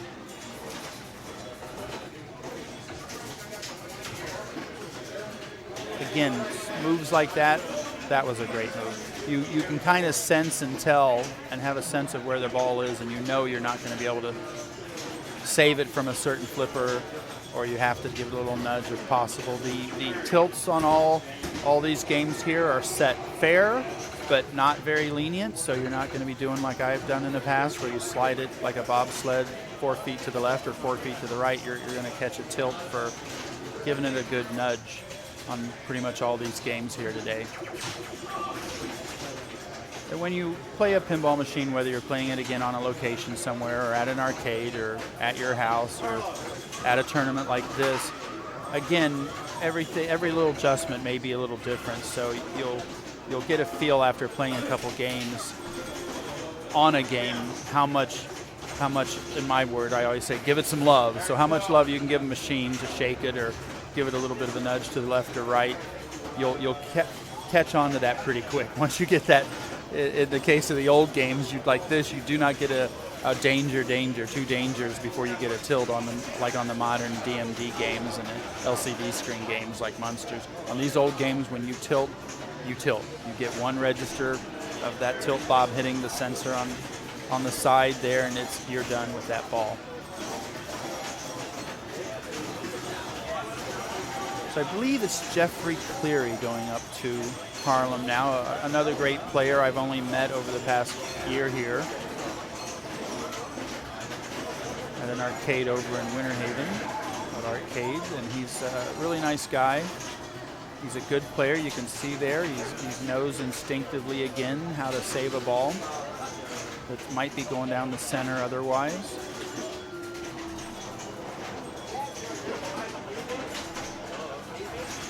And like we said, when you've played enough pinball, not necessarily on the same game all the time, but if you've played enough pinball over time, you can almost sense when the ball's coming down from a high part of the playfield, if it's going to go straight down the middle and there's nothing you can do about it, you know that's what's going to happen. And in that case, you may actually give it a bigger nudge than you would during normal gameplay, because if you don't give it that big nudge, it's going to drain down the center.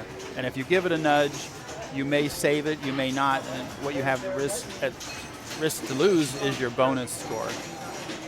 Some of the old games that we may see later in classics, I'm not sure it's about the EMs that are up there now, but some older electromechanical games, again, where the score reel turns on the reels up behind the back glass there, some of these games don't have a bonus, so what you get while you're playing is what you get. So on those games especially, if it looks like your ball is going to go out the side or down the middle, you're pretty much always going to give it a big nudge and try to save it because you have nothing to lose at that point on a game that does not save up an award bonus at the end of the ball.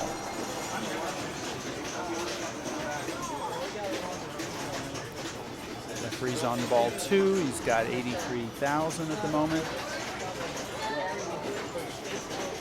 Looks like he likes to hit those center spinners and advance the bonus. Whereas with Eric Stone, for example, we didn't see too many shots from him towards those. Jeffrey knows he can, he knows he can send it up through the spinner off the pop bumper like it did and towards the saucer up front, so that's what he did. Unfortunately, again, bad bounce, and it went down the center.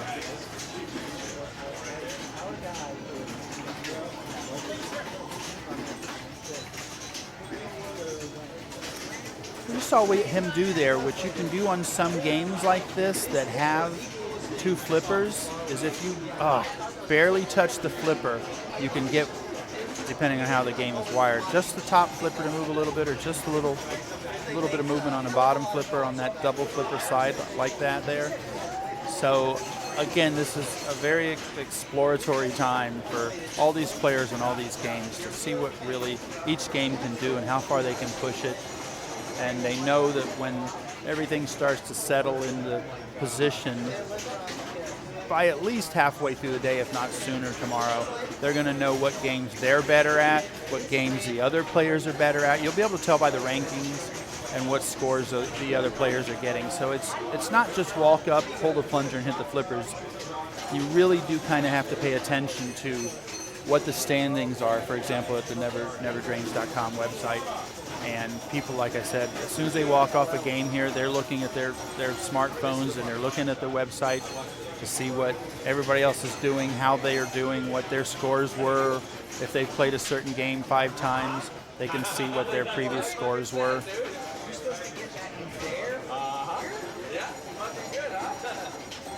And they can decide what game they should maybe play next. Or maybe they should take a break from Harlem if they've had 5 bad games on it. You know, let me just go play something else for a little while, and I'll come back to Harlem later tonight or tomorrow and give it another shot then.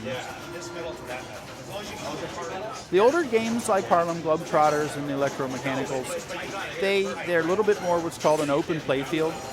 So there's not a lot of stuff on them like you'll see on a newer game with AC/DC, with the ramps and the train and the bell, or Munsters with the Herman Munster figure and the under playfield, mini playfield that Munsters has, which is kind of like AC/DC in a way. So you have a little more clear of a shot towards your goals maybe, but again, like we've seen here, a ball could start falling from the top of the playfield and it's just going to go down the center or side, and not a lot you can do about it. And again, you pick up on those feelings over time.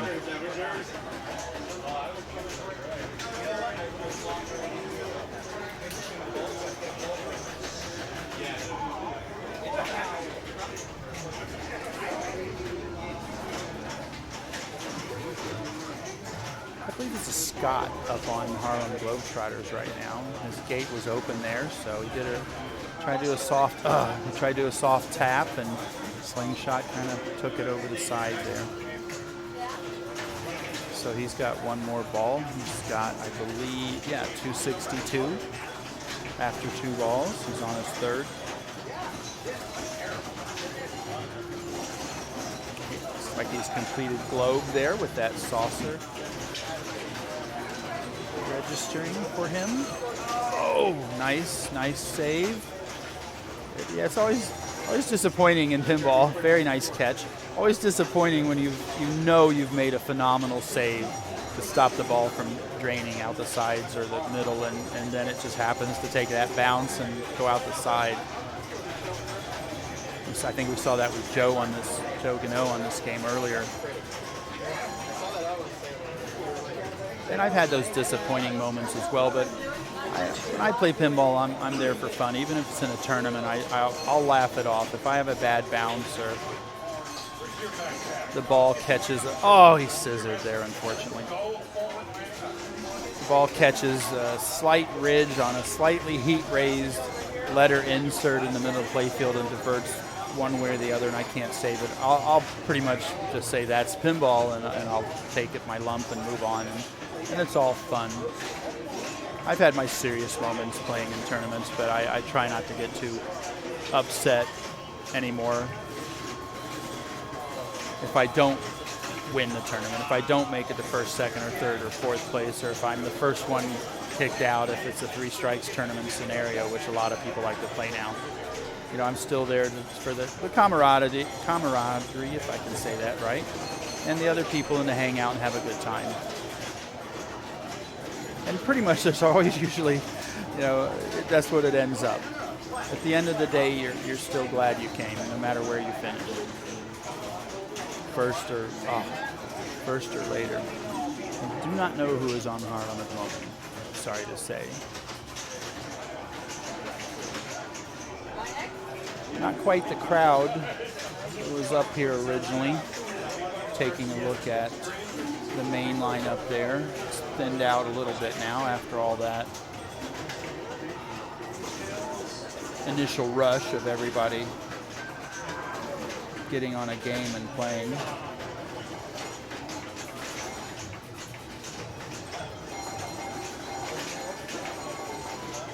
Looks like people are still not really jumping on the classics games over there. They're taking a look at them, but I don't think I've seen myself anybody play any of them yet.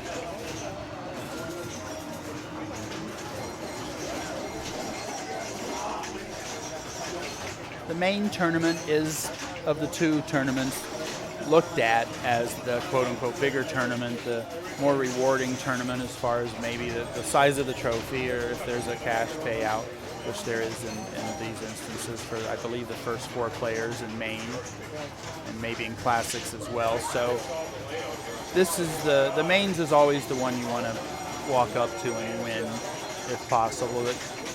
I myself, like I said, I'm more a fan of the older games and solid state and electromechanicals, and those are the only 2 kinds of games you're going to find in classics. For quite a number of years still, I think we're just going to be seeing the older games considered classics. But they're more fun to me, and there's less, for me, there's less clutter on a playfield. I love a lot of the modern games as well, though. But as far as having my choice of what to play, I'm always looking for a solid state or a electromechanical are always going to be my first choice on that. And everybody's going to have a different opinion of that. At the Free Play Florida show that happens around November, I believe every year, there's a gentleman named Jeff from Vero, Florida, and he has what is called a pre-war collection. So all his games are World War II or before, basically, but even older than that, I would assume from the title of these games being called pre-war. The games that played for pennies back in a tabletop of a bar somewhere, on the countertop of a bar, and it's referred to as a pre-war collection. You really need to get to Free Play Florida. I'm pretty sure he sets up there every year and experience literally the very early days of pinball. And it's really fun. You'll always see people a little hesitant to go in there because there's no lights. There's some batteries, believe it or not, old brick-sized batteries in those old games that may make a bell sound or may make a playfield actually move in the case of some of them. So they're worth just getting some time on, because once you do, you'll be smiling and you'll be enjoying your time with those early games like that, and you'll come back to these more modern games with a little more appreciation even after seeing where pinball was and where it is now, like we said, with the LCD screens on Munsters and other new Stern games and Jersey Jack games.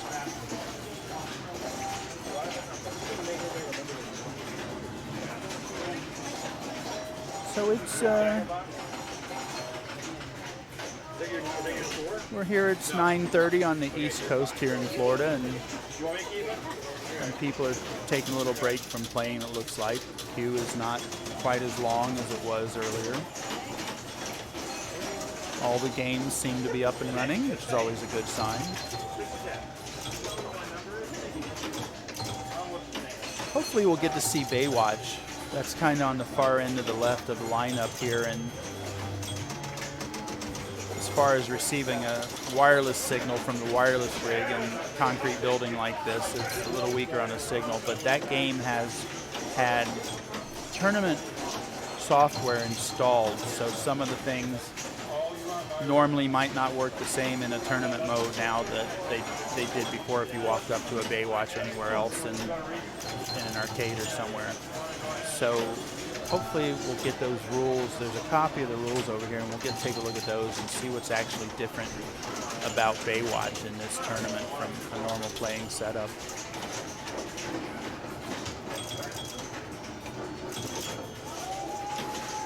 And a lot of games, mainly because the Florida players, at least here, are really good players. So if they don't make some of these adjustments on games, like try to turn off the extra balls, and so you'll get a score reward instead of an extra ball, because some of these games are just, for these players, it's too easy for them to get that extra ball, and they'll be playing for 6 hours. So they try. It's still fair. The games are all fair for everybody that walks up to play them, but they're just made a little tougher in a tournament setting.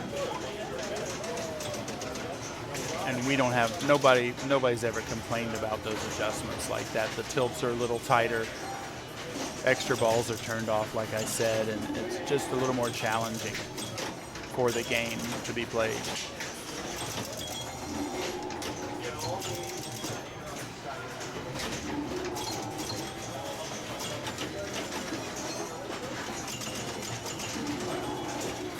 And again here, I am Spencer Carey, local Florida pinball player.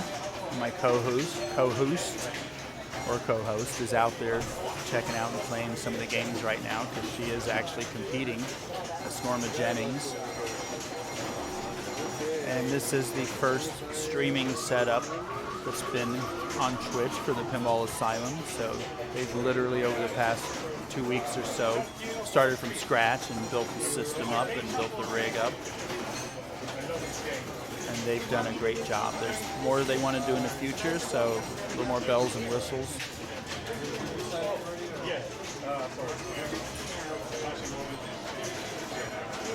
So over on Classics now, we do have Tatiana Mora, I believe, and that's Sebastian Bobbio next to her. A great couple from, I believe, the Miami area over there on the east side of Florida. Sebastian there is actually one of the top players in the state, a super nice guy. I remember the first time I saw him, one of the first times he played in a tournament, was at the Ape show, the Ape Pinball Arcade show that used to be in Miami, run by a good friend of ours named Marcel. And I believe Sebastian made it to the final of that tournament and actually won that first tournament he played that I saw him in. So he's a great player. You'll see his name show up a lot in the results for tournaments here. So it looks like they're taking a chance on some of the classics there. Tatiana is actually playing Dragon, which is that fun game that Intel Flip, I believe, is what it is.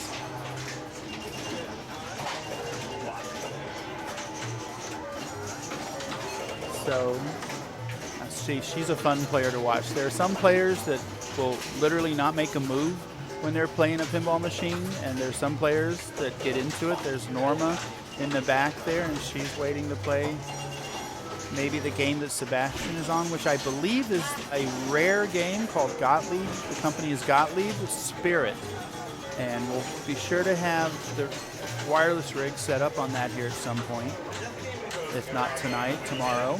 And it's a very unique game. It's a game that somebody might have told me there were only 1,700 of them made, 1,700.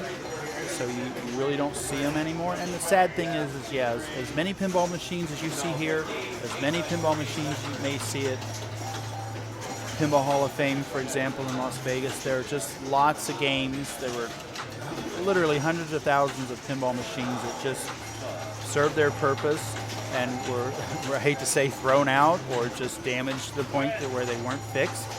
So the fact that we can come here to the Pinball Asylum and literally play games from the beginning of pinball to the most recent pinball is really a fun thing.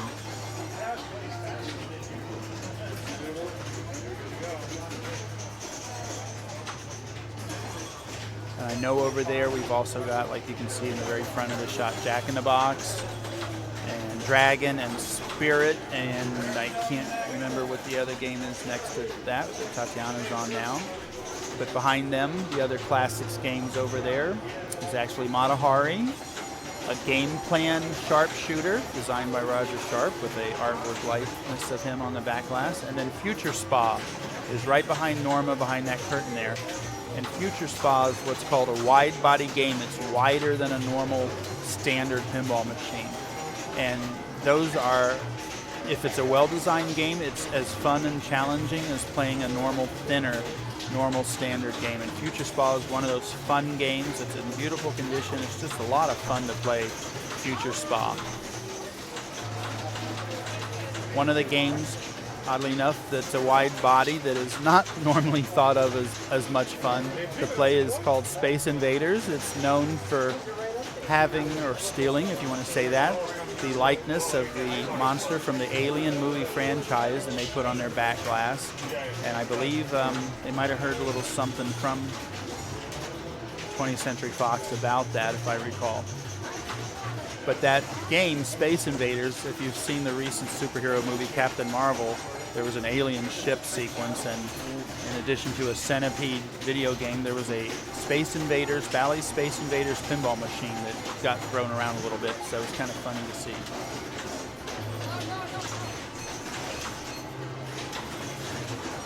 And that Space Invaders was, in the movie, was a wide body game.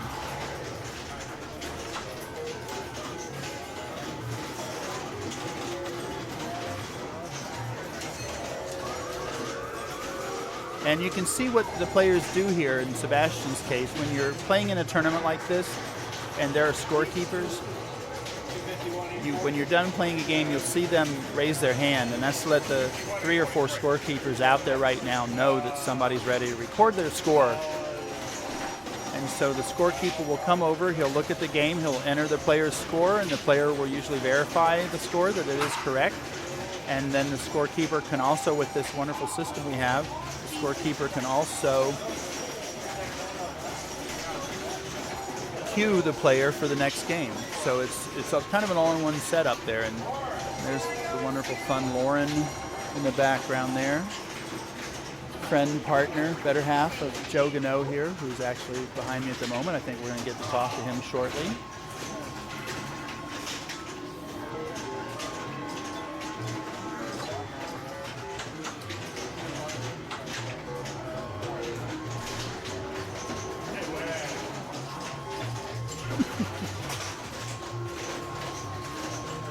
Joe is sitting next to me. I'm going to chat with Joe for a second.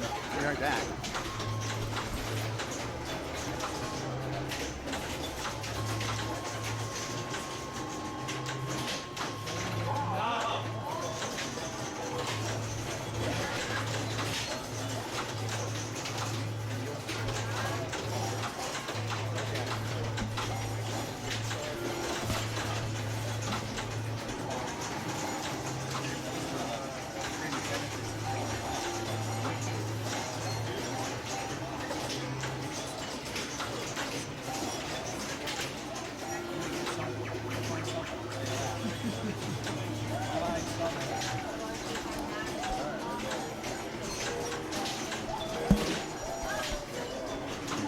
Joe is going to be talking with Norma here shortly. And Joe's another local Florida great player. So,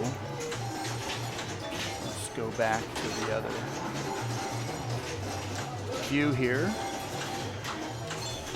So we've got a new player coming up on the Harlem Globetrotters.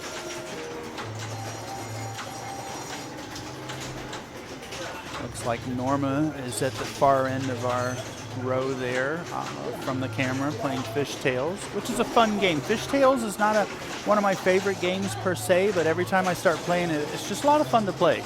Whether it's a tournament situation like this or just for fun at somebody's house maybe, it's a fun game. A lot of people like it. It's a very popular game. I remember when I first got in the hobby, the phrase was, it's hard to find an unfaded Fishtails, and what that means again for new players watching this is where a game will be on a location somewhere, an arcade, and maybe there's a big window next to the pinball machine, and maybe that faces the sun a great deal of the time of the day. The sun will literally bleach the color out of the artwork on the side of a pinball machine, and that's what's called a faded cab. So, and back in the early days of pinball, or not, once they started putting artwork on the side, the artwork was stenciled on, so it was literally painted on. And with newer games from the 90s on up, it's like one big decal they stick on the side for the most part of games. So, and they're most of the time better material, so there shouldn't be too much fade on a quote-unquote newer game that come out there. And I'm going to step away here so Joe can probably take my headset while Norma talks with him about some fun stuff. So they'll be right back.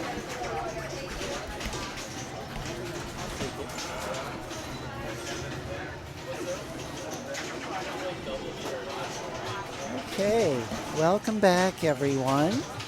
This is Norma Jennings coming back on the mic, and we're going to be bringing a man into the booth who needs very little introduction, but he'll get one anyway, and his name is Joe Janot. And so thank you very much for joining us, and thank you very much, Spencer Carey, for standing in while I played a couple of very poor games of Harlem Globetrotters and at least one halfway decent game of Fishtails. Well, I'll tell you, Joe, you're having a wonderful night and hopefully a wonderful weekend here. It's really great to have you on.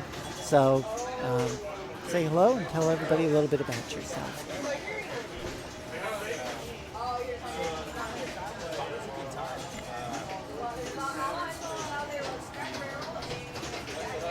I don't know, probably the past 5 years, I guess, since 2014, 13, whenever it started. And the most coveted trophy in Florida has always been the Point Monsters Trophy. And, I mean, they're just very solid, and they're individually colored like they're real medals. I mean, there's something to look at. So a solid trophy is what you're really looking for in a trophy. So first order of business is to get the banner. The banner is ultimately what I'm after, but the trophy is a very, very close second. I'm sure. And here's an example of some of the folks that you're competing against here. And who do you think the toughest competitors are this weekend? Who are you going to have to? Well, so you've always got Eric Stone to watch out for. I mean, that's our best representation of Florida pinball and the height that it can get to. And obviously you've got these other players. Nick Mueller's not even here participating because he's at the World Championship in Italy. So I mean, our caliber of player has certainly grown over time, and I may name names that not a lot of people recognize. But to me, having played with Keith and Josh Sharp and all these guys, Kaylee, I mean, these guys that are local display the same kind of skill set. Obviously, those guys have been playing for so long that they are very consistent. But the players here in Florida are certainly putting their name on the map, one axe swing at a time. So. I think that's actually pretty true. The difference between Florida and probably most other states in the union, I can only think of the other sort of corner states of states like Maine and, of course, Alaska, Hawaii. You really don't have a lot of adjacent states to play against. You're playing people in your state over and over and over again. You don't get a lot of influx. I think we do have a couple of folks from out of state here this weekend, but I mean, does it get stale playing the same players over and over? So for me, the answer is no. And the reason why is because I have not mastered winning against these players every single time I play them. So until that point comes, obviously I'll enjoy a competitive relationship with a lot of the guys and gals around here. And I think it's also a point too, to point out that the women in our state are actually really, really good. Very, very good. I think it hasn't been demonstrated yet tonight, except I think when Octavia put up something pretty good on Abracadabra. I think she rolled it, but otherwise we haven't seen a lot from the women this year. Sure. Actually, your wife is the only individual in the state of Florida, only female in the state of Florida this year, who I believe has a victory. And we can see her in column 2 over here, Lauren Emmel. Oh, yeah. Sixth There from she the is. bottom there. Now, what tournament did she win? She won our local league in it was in DeLand, or it's in Ormond Beach, Cap A1. She won the local league there, which actually, believe it or not, I've only won one at that league. So it's a pretty tough league, I find. I feel like I bring a pretty good game there, and it often feels like everyone is having a great game back at me. So it's a great competitive atmosphere. I think the reason why it's so competitive is because it's pretty laid back, actually. Nobody's feeling the nerves at league. You know what I mean? Everybody's able to bring their A game. Absolutely. And I mean, Joe, you're a perennial presence in the state championship series here, and always a very tough competitor. I would say that's probably your number one goal right now, right? State championship would probably be the thing you're playing for right now. So, for me, as far as pinball career-wise, I don't even know if I would ever call it that. It's much more of a hobby, if anything. I love the competitive spirit of pinball, and my little group of guys that I hang out with, and even on a national level, there's another group of guys, with Jason Werdrick and Fred Richardson and those guys. I love hanging out with those guys. Yeah, I mean, the state championship would be nice. For me personally, I actually could care less about that. Yeah. Okay.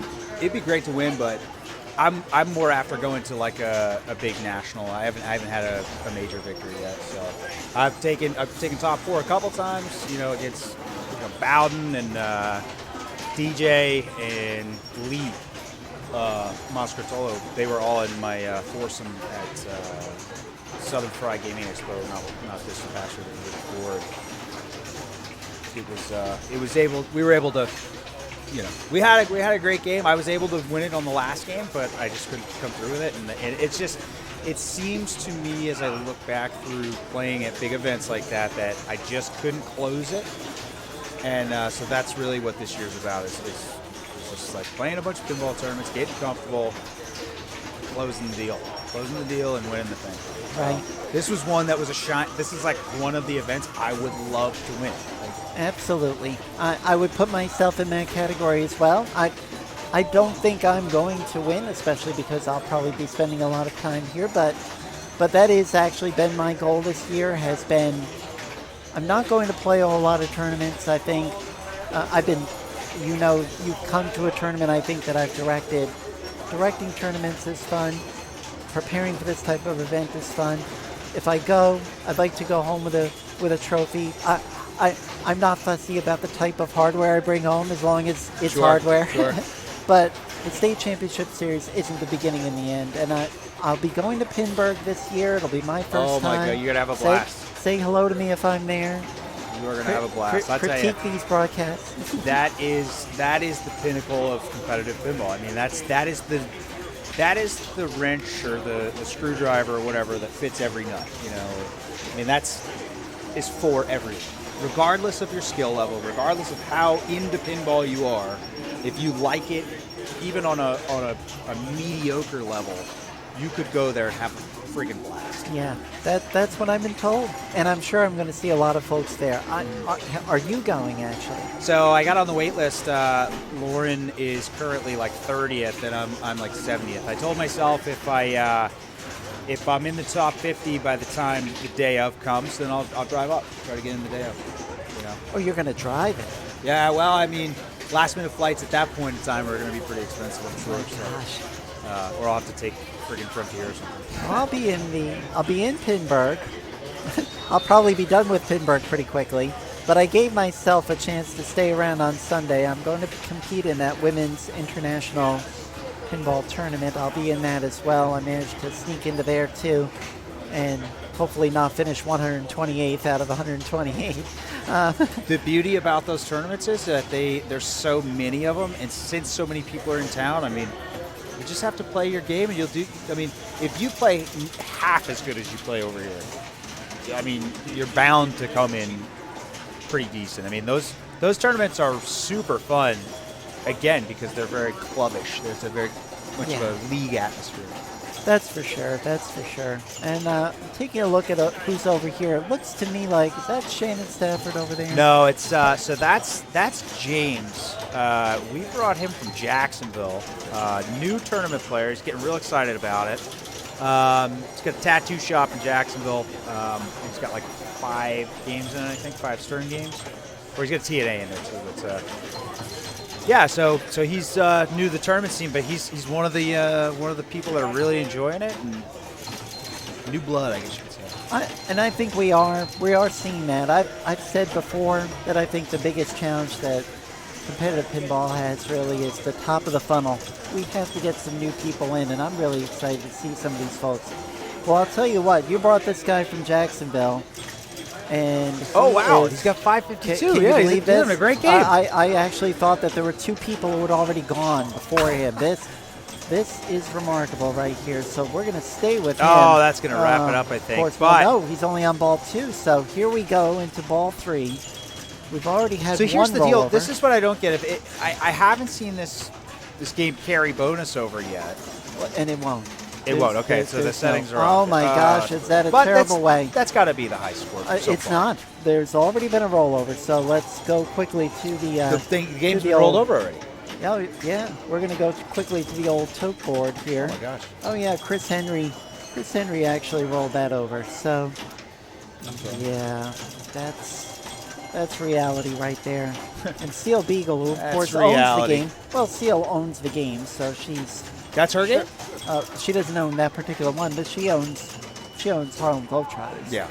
Now, I've rolled her Harlem Globetrotters, but here she's going to come, and she was within a whisper there of doing just that.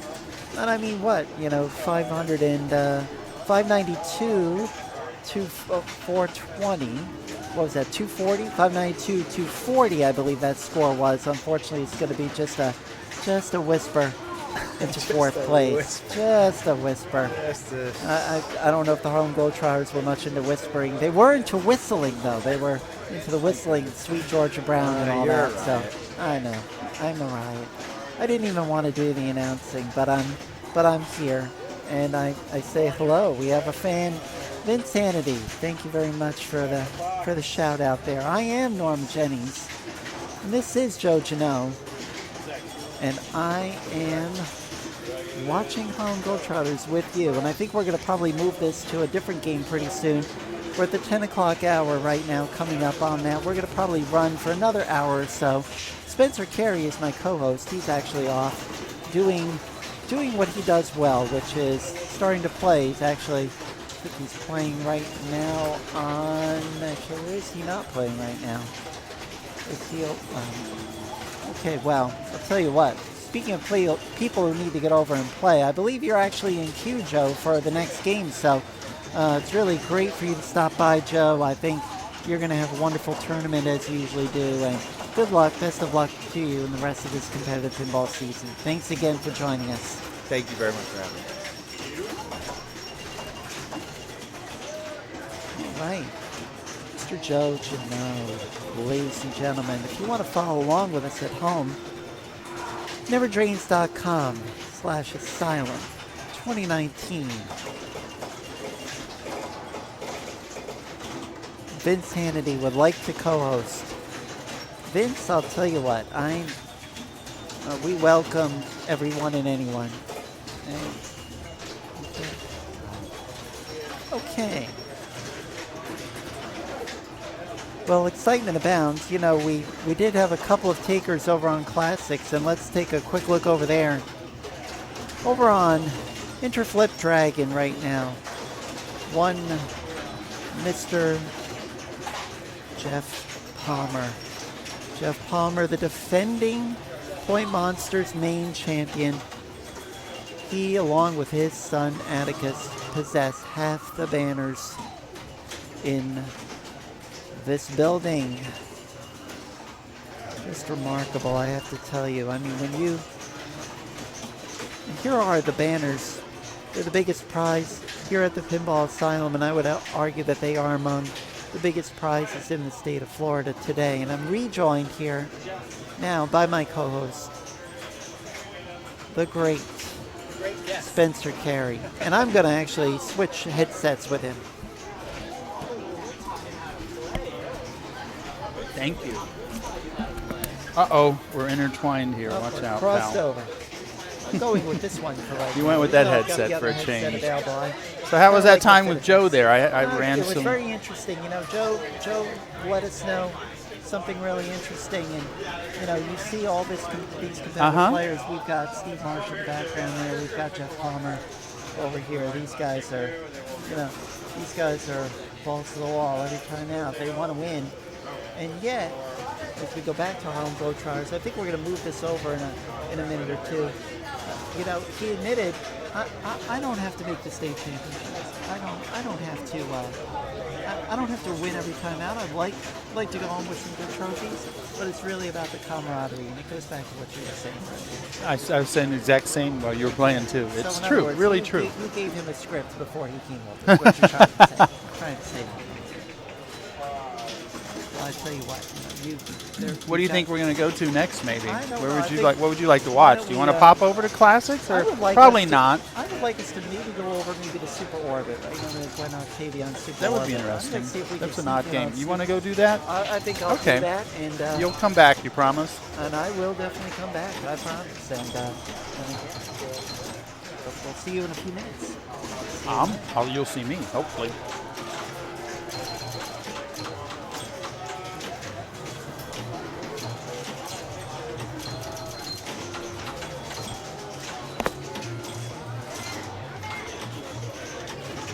I actually was just talking to Sebastian Bobbio around the corner here before I came back to the table, and a great guy, and I think he's going to the I'll have to get Norma to get all the details, but I believe he's going to the European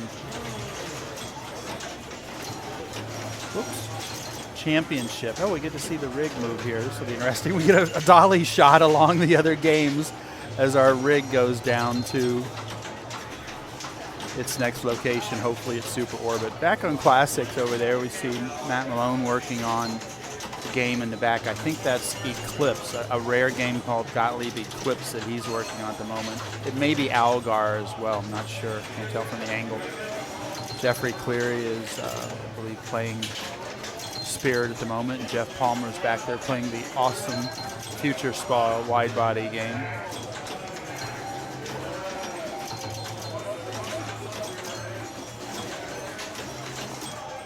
And I think even in some of the big tournaments like Free Play Florida last year that I believe Carl was set up at, I think he's got 2 or 3 of those super cool wireless rolling rigs like you saw ours rolling down there a second ago. And I mean, ideally you want to have a camera above every game that you would never have to move. And maybe someday the setups and technology will get a little more cheaper to make that a feasible for anybody's budget. But right now, the wireless rig that we've copied from Carl and other people have copied from Carl is really the best thing out there at the moment. I know when I first saw it at Free Play Florida, I went over and asked him about it just to get an idea of how much it cost and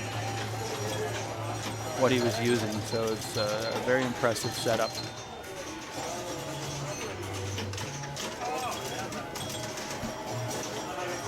So that looks pretty good. Looks like Super Orbit is set up okay. Norma's going to come back over and check our view on it. And I think it's good for now. Swing back over there.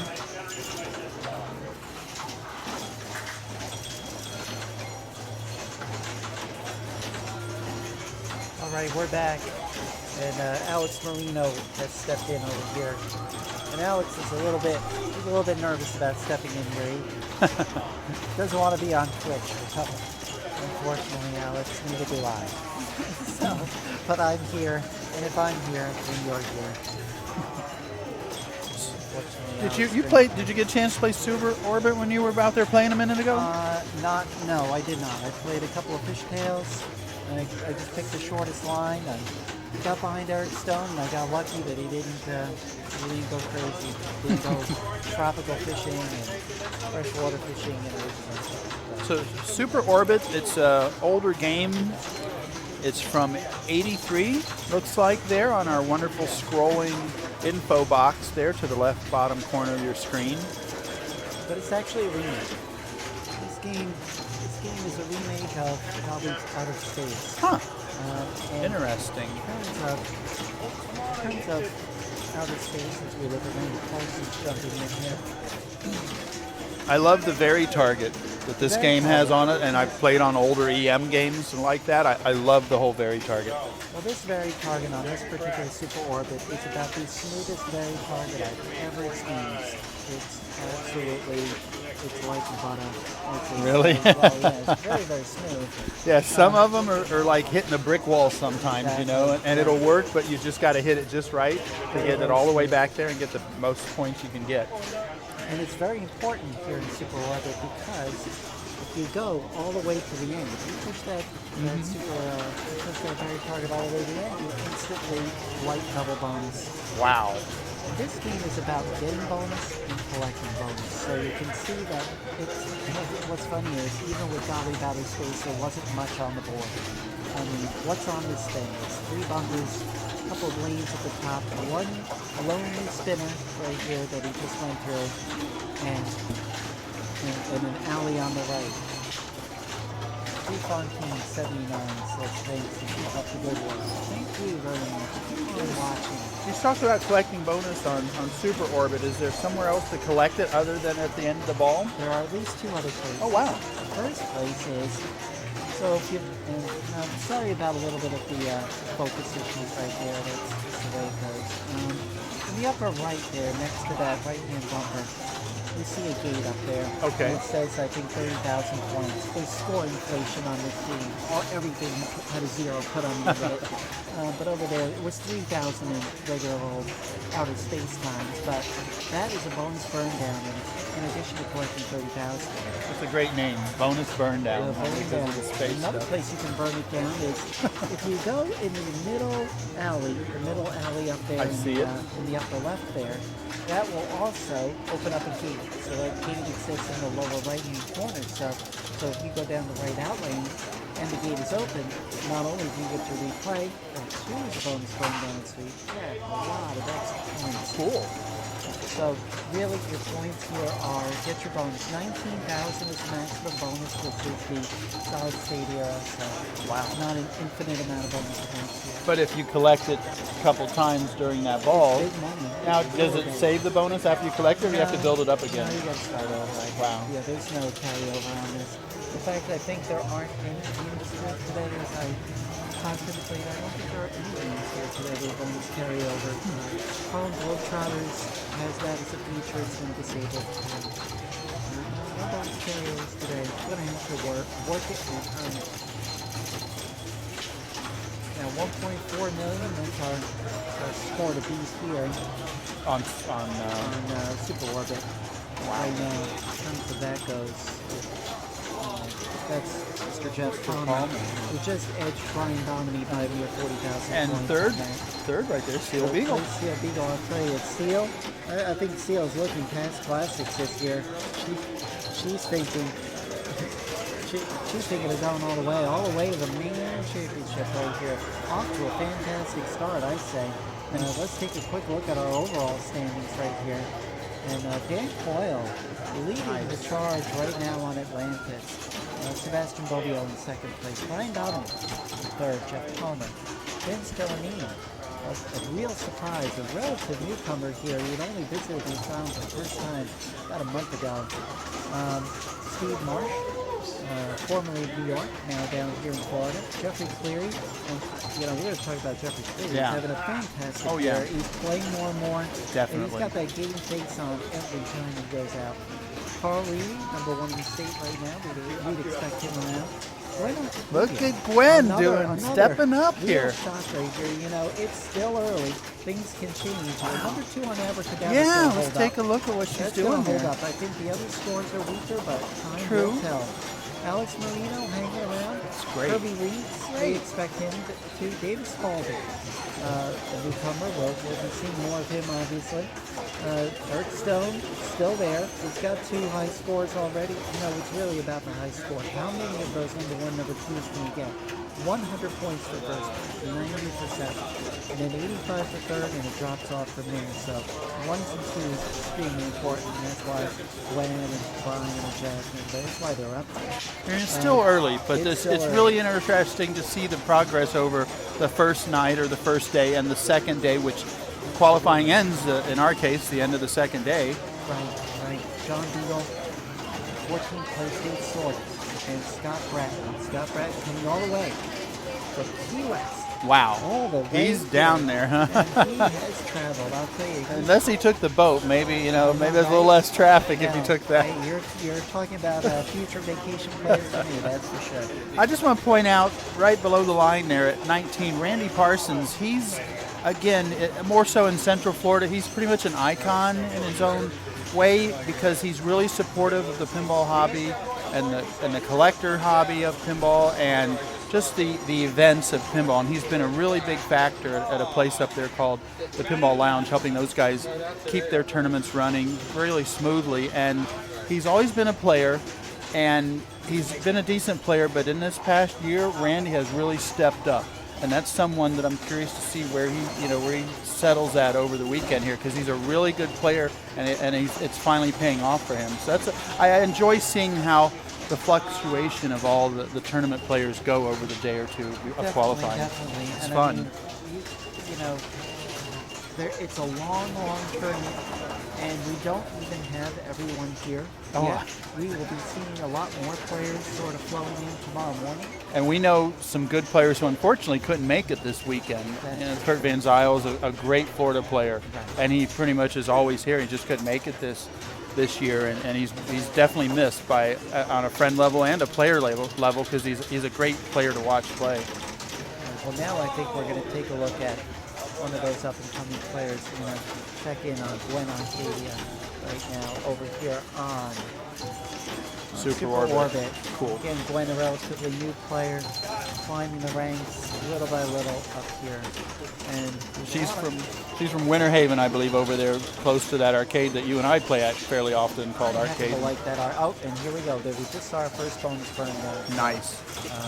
It's a good way to start. Get that ball out of there. Get it to safety. And here we go. It's spinner time. Nope. And it's brick time. And Whoa! it's Bad center bounce drain off that time. post. A little rough here for Gwen. I'll tell you what. I personally feel the nerves when I step up on some of these games. Especially on Harlem there. I knew everyone was watching, and kind of worked it there right away. We still Took had fun. advantage of the center post right there. That center post is going to become essential for these players. It saves a lot of outlays. Here we go. Using Nice. it again. A perfect use of center post on Trust the post. That's my line. And you know what's funny is center post is making an appearance on more than one of these games. I'm pretty sure that Funhouse also has center post this weekend, which I find amazing. That is very rare. Which game was that? I think Funhouse. Funhouse. Pretty Nice. sure. Man, Funhouse is a game that in tournament situations, when you've got players like Eric Stone and these top guys, they're going to be on that game for a while. I know one game you never want to have Eric Stone get a hold of is Whitewater, because he will play that till the bolts fly off. You know, massive scores. Right. Gwen says, I'll try again. Good for her. But again, having trouble with that right spinner. And that spinner is very valuable because it can help you a few spins and you get a bonus advance. And you can tell what the bonus advance is doing by looking at the orbiting lights. So when you see the lights go da da da da da da, and then when they stop, there we go. There's Nice. bonus burn down. So she's playing faster than I can explain, but when the lights orbit around and they reach the end of the circle, then you will get a 10,000 bonus advance. You're really just playing for bonus in this game. And this There's is, not many points on the board. I'm sure this is the first time, and probably a lot of people's case, but definitely for her, I'm sure this is the first time she's ever seen or played this game. And we can see her skill adapting to it, and she's picking some shots, and she's hitting a lot of the shots she's obviously aiming for. Not quite a full hit on the very target, but a minute ago she did a full. There's another full There we hit go. on it. There's the double bonus That's hit. nice. So that was Wow. very timely. You can get that ball all the way through, penetrated Wow. all the way through to the very end. You get 5 bonus advances and the double bonus is lit. So that's as good as you can get. So if you can do that over and over and over again on this game, and you're locked in on the very target, you're there. Right through the Not upper much gate of a- up there. Not much of a burn down there, but that's okay. Closing in on $1 million. This one's going to be a keeper for Gwen Arcadia, unlike the previous game. You see, I personally think you need 2 shots at a game. You know, she was able to play back to back. It's like, okay, it's fresh in my mind, and now I won't make those mistakes again. And she obviously is not. And as you mentioned before, that I think it's the glass causing a little bit of the focus. What a reaction. wonderful Lazarus right there. Keep it Yeah. up on the ball. Never walk away. Never give up. I apologize for the occasional fuzziness out of focus there. It's Yeah, it's just, the first game it's reacted to. It's just the wrong angle for the glass, probably the sensor. you know, and that's hard to know until you start going. And I'm not going to interrupt these players. It's a good stream. And let me ask you, is Super Orbit a 3-ball or 5-ball game? This is a 3-ball game. The original outer space is normally set to 5. You can play extra balls though. Oh, you can on this one? Okay. Wow. And Just that's couldn't, that. Well, couldn't this do is a nothing good one. about This is a that. keeper. That's Roll going to it. be closing in on Oh, 1 million. almost. 986, 640. Almost. That's a good one. I think anything that's going to be around the $1 million mark and up. Definitely want to keep that. And I was explaining earlier while you were playing to people who are new to watching the tournament scene here, and a lot of the people who are frequent the Pinball Asylum here and their local league, they're going to be watching this either now live or they're going to be watching the playback on Twitch. And for them to see players who are quote-unquote new to the hobby, new to the competition like Gwen over the past year here, it really lets them see how you can do really, really well at tournaments here. Don't be afraid of competing in a tournament. If it's your first one, do it, because then there'll be a second one and a third one, and by that 4th or 5th one, you're gonna start to feel what's going on, and you're gonna start keeping track of when you're gonna have your calendar marked for the 5 tournaments that are happening next month probably. And Florida's really great about that, because there's usually, for example, in Orlando at the place up there, the Pinball Lounge, they have two weekly tournaments now, and one of them is an actual league that continues, and the other ones each Wednesday or whatever day of the week they do it is a separate tournament every week. So a lot of places like that are doing things like that now, to where you can literally in Florida, if you really wanted to, you could probably play 5-6 tournaments a month, different tournaments at different places. If you're up for the drive, a beautiful drive in beautiful Florida, and you make the trip, you're going to get experience, you're going to start getting IFPA points, and you'll enjoy it, and you'll start to get that desire to be better, play better. And I mean, it's great if you're very competitive, but I think it's the camaraderie more than anything Oh, else. yeah. Just being with the people, and that's the nature of competitive pinball. You have some people that really, really value competition. And then you have some people that just value being with everybody. And we don't have a shot of the gallery here, but there's lots of people around here. There's conversation. And even though, for example, their competition goes till, qualifying tonight goes till midnight, for example, a lot of these people, they're going to go out, eat at the restaurants or the bars that are open and hang out, and they're going to be out for another hour or two before they even head back to their hotels, or if they live nearby to home. So it's, again, talk about the games and see what they like better than, what games they like best or better than others, and that's a big part of it too, is the whole day of it. It's an event for sure. Steve Marsh stepping up to Super Orbit. Steve Marsh, as we mentioned, formerly of New York, now of Florida. And let's just say that Steve knows what to do with flippers. I mean, that ball notwithstanding, that was hardly his fault. It was just a bad bounce, but a tremendous player. And I was talking earlier about the games and the flippers and how even over the course of a tournament like this, unless the flipper breaks, they're not really going to change anything about the game. So that flipper, being able to grab a ball now and maybe catch something, may not be able to do that as well tomorrow. Potentially. So you really have to know what a game is capable of doing. It didn't quite catch a post there for him. And once you know what it can do, you know that might not grab tomorrow. So if you're making that last run of trying to get a good position in qualifying, you might take the first hit instead of letting it bounce off a flipper to the other side and maybe thinking you're going to grab it with the tip of the flipper. Let me apologize for the lack of view here. Mr. Carl Reedy is blocking that view. Double bonus, though, for Steve Marsh. Unfortunately, this is not going to go down as a big game in his scrapbook. He's going to definitely want a few more shots at this one. Making a strong comeback here in the state of Florida. He's 28th in the state. What's funny is he moved to Florida mid-year a couple of years ago, and in the very last tournament, on the very last ball, with the very last game, well, you know those Cinderella stories, you know how they end, and he ends up making the state championship by winning on the very last ball, the very last team, a tournament hosted by Jeff Palmer. Sneaks into the 16th position that year. I think he won the first round and didn't go any further than that. Let's take a quick look over on Classics here. And way back there, a couple of veterans here. Algar looks like Dan Coyle is on, I think. I believe you're right. And looks like Kirby Leeds has just finished up on the game next to Algar. Eclipse. Thank you. Yeah. Eclipse. Thanks for the memory on that. Another rare Gottlieb game. Yep, and in the corner there, you see Matahari, followed by Sharpshooter, and then Future Spa behind the curtain. Joe Janot, who we spoke to just a couple of minutes ago, here playing back in the box in the foreground. Back over here, over on the old Super Orbit, and Steve Marsh says, I'm not going to settle for one bad game. I'm going to try to make 2 bad games.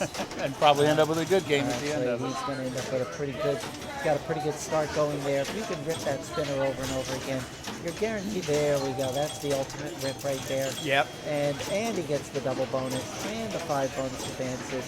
This is a good one. He's going to max out bonus at 190,000, and then he's going to want to go and burn that down and try again.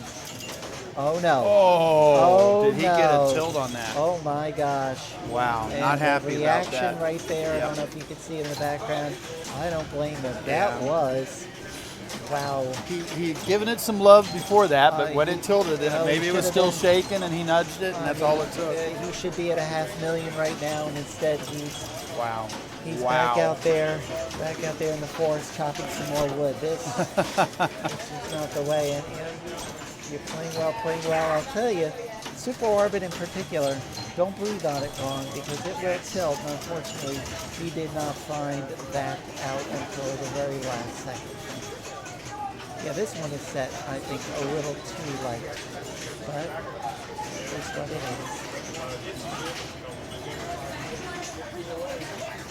We want to thank all of our first-time viewers here because we're first-time streamers, believe it or not. This is our very first stream, very first one, and we are lunatics. We are going to try to do this for as long as we can. And unfortunately, tonight we're going to cut it off just a little early, but we're going to be back on the air. Not quite sure tomorrow, but I'm thinking we'll be back on the air maybe around, I don't know, probably late morning, early afternoon. Just keep an eye on Twitch for that. I'd love to start as early as 11 a.m., but I'm not I think that might happen. I would think we start no later than 11. That's what I'm going to go for. Batteries. Depends on when the breakfast buffet closes down.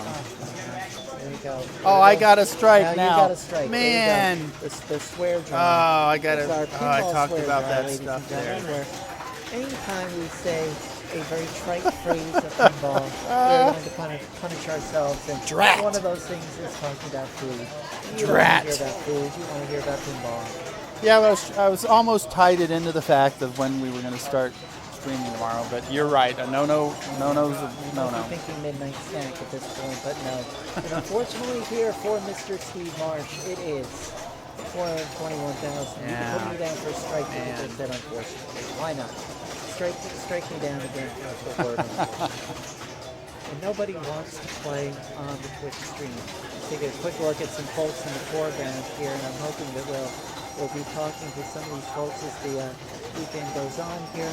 Playing right in the foreground here wearing Emmett Smith jersey. Anthony Dixon, who has been another one of those surprise players this year. Vince Bellamy next to him over on Abracadabra. We have David Paz on Atlantis. The immortal Eric Stone on Munsters. Next to him, the also immortal Sebastian Bobbio, who's had some big news lately regarding some future participation in the European Championships, and we're hoping to get a chance to talk with him about that. Then, I'm not sure on Funhouse on Fly Lake Spirit over there. I'll just check that. I'll have to check that using the name Jimmy's Ranieri. I think we even have a graphic for him yet, but we've already seen him play, and yeah, I understand he's been brought down here from Jacksonville, and he is going to make trouble for a lot of people. Right next to him, out of your vision here, but it's Jeff Palmer, banner owner of the Asylum. And he's on a game that he owns and knows very well. Now we're back here to Mr. Joe Ginelli. No, back in the action here. Oh, And what Lazarus just happened there. I missed it. Lazarus. We got it, Oh, he Lazarus. did Very not get a good bounce again, though. Too bad for him. 137,200 points, which puts him basically nowhere. That looked pretty bad there, but it didn't say it.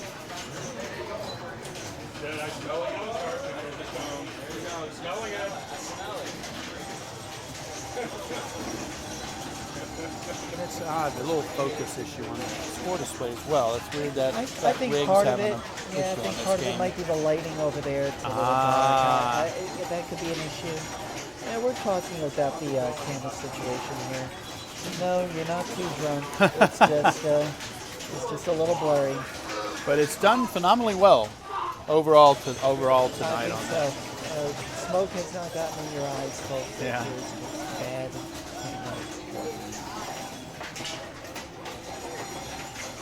He's still The working fact that it. you cannot move, oh, by the way, it is automatic double bonus on your final ball. Oh, And okay. that's why that exists. And a beautiful backhand of that bury target. And he says, I'm just going to bury target my way to happiness Hey. here. Because not only do you get those points, you get bonus. But that is not a way to do it. And Joe Sold it out. stomps away on that one. Stomps away. Absolutely.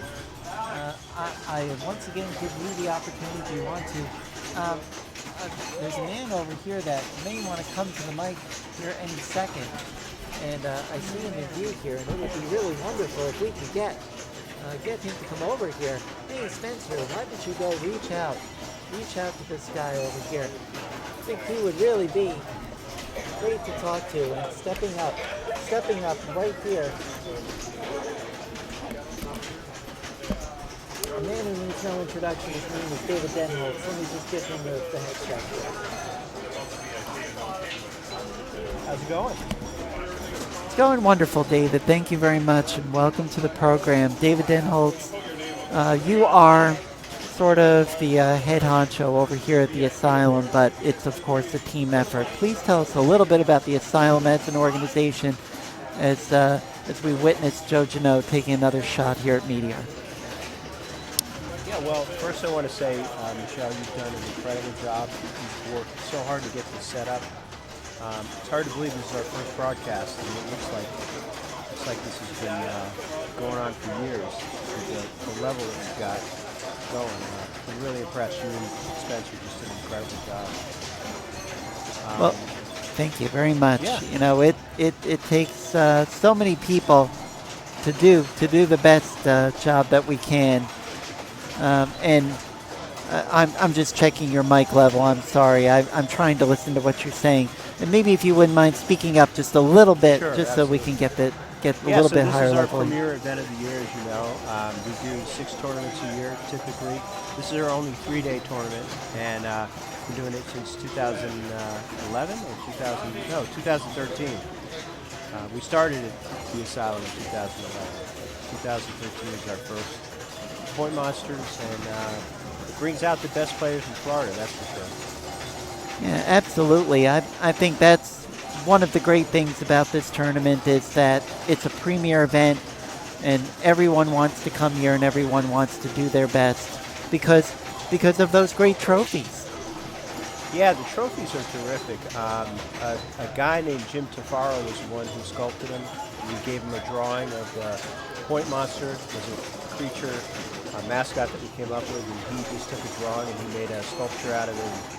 And we turned that into a trophy. So hats off to Jim. Yeah, players in Florida tell me all the time they come because they want to win one of these trophies. They love the trophies. They think they're cool. They like the monster. And, you know, it's a cool mascot, and it's cool that we can give out 3 of those every year. You know, the gold, silver, and bronze. Yeah, definitely. I think it's something that everybody wants. I'll tell you what, though, more than the trophy, if I ever was to win one, and it's still a dream, it may remain as such. You could do it. You're a good I player. personally would want the banner, and thank you very much for that. But Well, Dan Coyle told me today that, you know, the trophy is great, but the thing for him is the banner, and he wants one of those banners. And he's come really close. He's come very, very close to getting a banner for himself, and he certainly is a good enough player to do so. But there's a lot of good players here today, as you've seen, and it's going to be tough. I have absolutely no predictions of who's going to be in the final 4. I have no idea.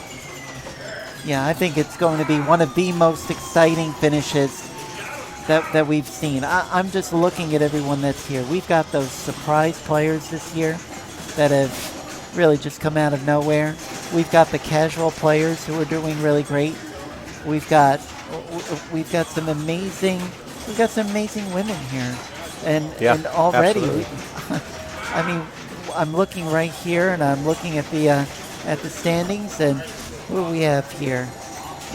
We have Steel Beagle, 10th place. Great player. Gwen Octavia, 13th, and up and comer. And if we look a little bit further down, we have Lauren Emmel, 25th. It's still early. And if we look way down, I've only played 2 games so far, so I've still got a lot of work to do. And You I can do do it, so well. though. I've seen you play as well as any of these people here, so I think you got a chance to be in the top 16. Absolutely. I'll give it a shot. I mean, we have 32 players here, including a couple of players. I think I have to get some information about them. These are a couple of names I haven't seen. How many more are we expecting tomorrow? If everybody shows up that says they're going to show up, we should have between 44 and 46. Okay, well, that's great. That's really So great. expect about another, 10, 12 people tomorrow. And so you are going to take the top 16 as we take a quick look at the rules once again for the main tournament. The main tournament right here is this is a very interesting format, I say again, and you are going to take the top 16 out of this main tournament. Correct. Okay. Correct. It'll definitely be the top 16. Okay, even if 150 people showed up tomorrow morning on a bus or Yep, something we like made that it's gonna be decision, 16. and we're going to stick to it. People get upset when you change the rules in the middle of the tournament. Yeah, that's as you kind of a probably no-no. know. Absolutely, kind of a no-no. You know, we want to try to keep it fair and honest for everybody. There are a lot of folks here that spend an awful lot of money. I think a lot of people. A lot of people don't realize how expensive this little hobby can be sometimes.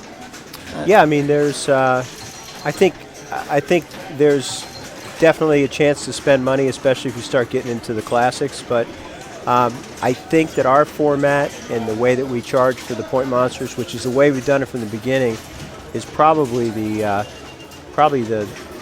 unique tournament in the country in that we charge a flat fee, $50, and it's unlimited play for 19 hours. I'm not sure if there's another tournament that does that. I mean, there has to be somewhere, right? Well, yeah, you have things like the 24 hours at the right. That's a one fee kind of thing. But right. yeah, I mean, they love it because they can beat on the machines for 19 hours and come in with $50 and hopefully come home with a few hundred if they get a shot at the top 4. Now, tell us a little bit about the Pinball Asylum in general. You know, what is this place? It's not an arcade. It's not an arcade. It's not a club. It's really more of a community-based venue where we put together initially just for friends to hang out, a place where we could hang out, play some machines, and fix machines. People bring machines in that are broken sometimes if they need repair.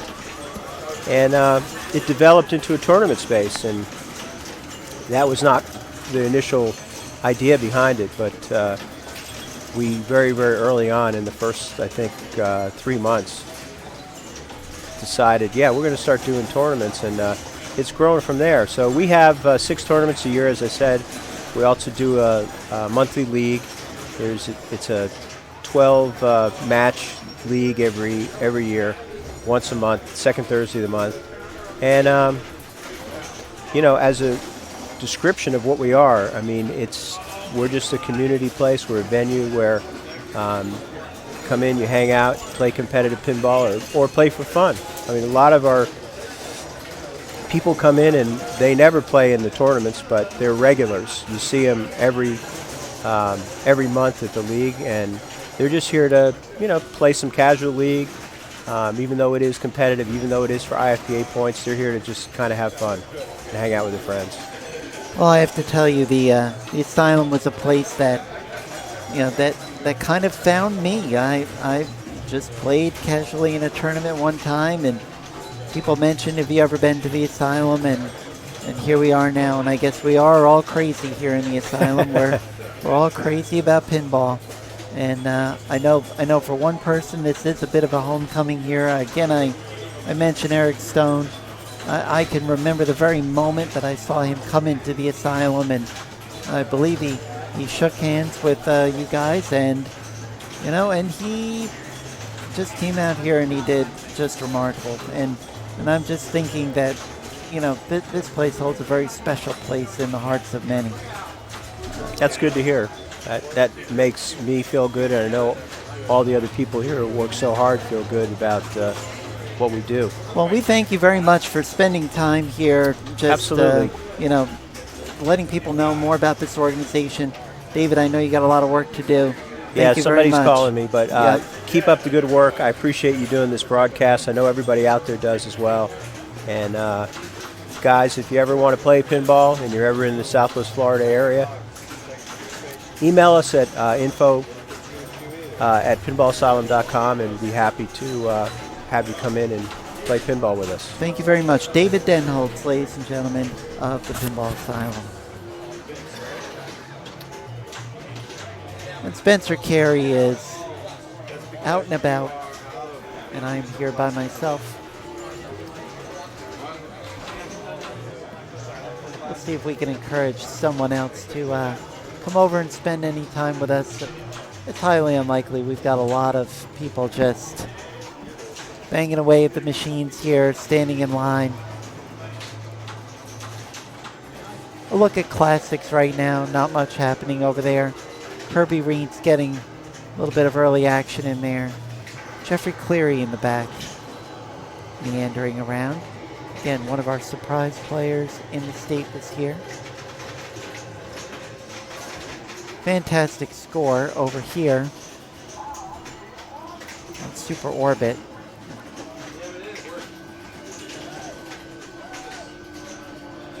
That's tremendous right there by Eric Wallace. Great score. One of the challenges, you're probably seeing a lot of people raising their hands. all over the place here. They're not taking pinball class. They're waiting to report their scores. We want to thank the scorekeepers this weekend. They're going to be running around quite a bit because they're going to be responsible for queuing people and also for recording people.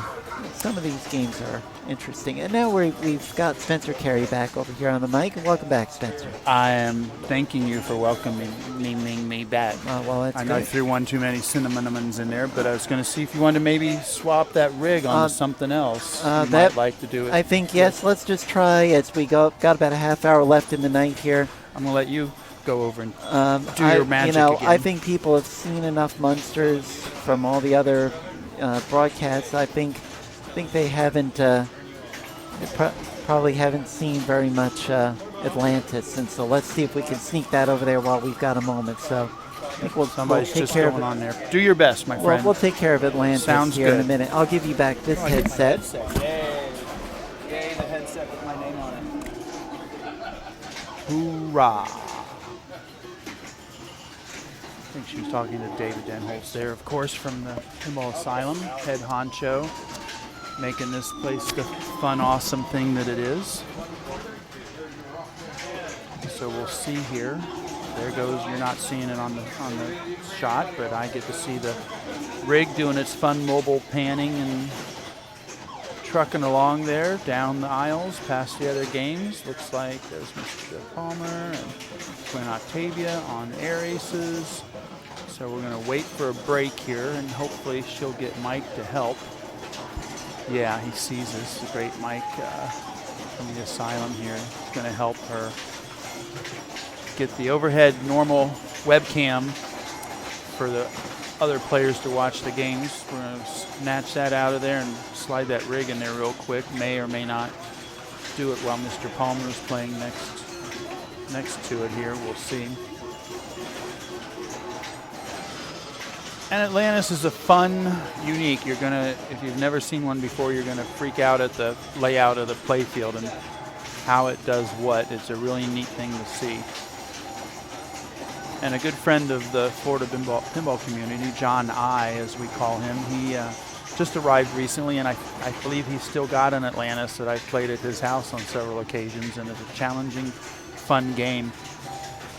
John I is somebody that appreciates all the whole ages of the different pinball machines, from electromechanical to solid state to the newer DMD and LCD screen games, but he's always been a big fan of the electromechanicals for sure. So I always try to get over to his house at least twice a month to see what new games he's got coming in and play the others before they go away. He's someone that a lot of collectors and hobbyists of pinball do, where you may have room in your living room or your garage for a certain number of games, whether it's 1 or 3 or 10.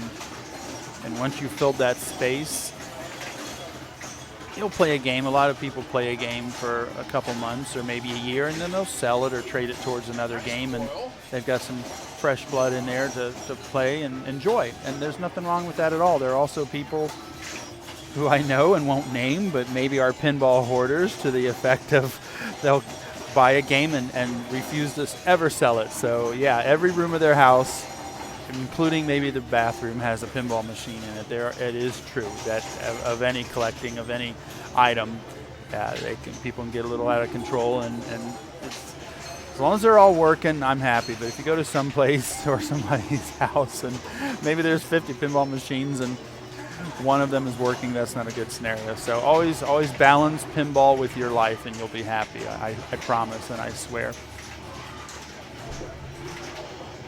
Looks like Jeffrey Cleary's down there playing probably Eclipse. And no one else on the classics at the moment. They'll be sure to, actually there goes. Looks like Sharpshooter's getting some play, so that's good. And we're still waiting on a chance to slide our camera rig up to Atlantis there. So as soon as we get a chance, or the players are maybe in between one ball and the next, they'll let us slide that up in there.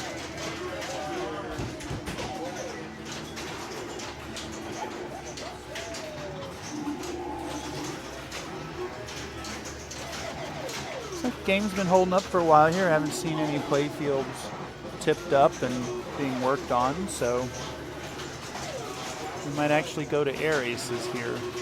We'll see how this ends up, and I think we probably are going to try to slide that onto air aces here. As soon as somebody, the player to the right, is in between one ball and the next, we'll slide the rig in there and take a look at air aces for a while here. Streaming will probably go till around 11 o'clock here tonight, and qualifying will continue till midnight and then pick up tomorrow morning again. And like I said earlier when we were talking about it, may actually get here and get going around 11 a.m. or somewhere.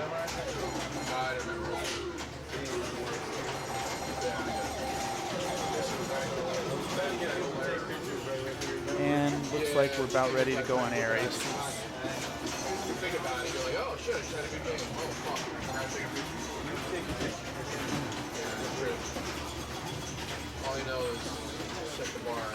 I think we can actually see that score from here, Norma. And we may actually tweak that a little more, but get a chance. So we'll see who's coming up on air aces next here. Looks like most of the top players are still giving it a shot there. Get their time on the games tonight before midnight. All I got to do is improve where I was. I don't need to worry about you. All right.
While we're waiting for somebody to step up to air aces there, let's see what we can find to keep us occupied for a minute or so.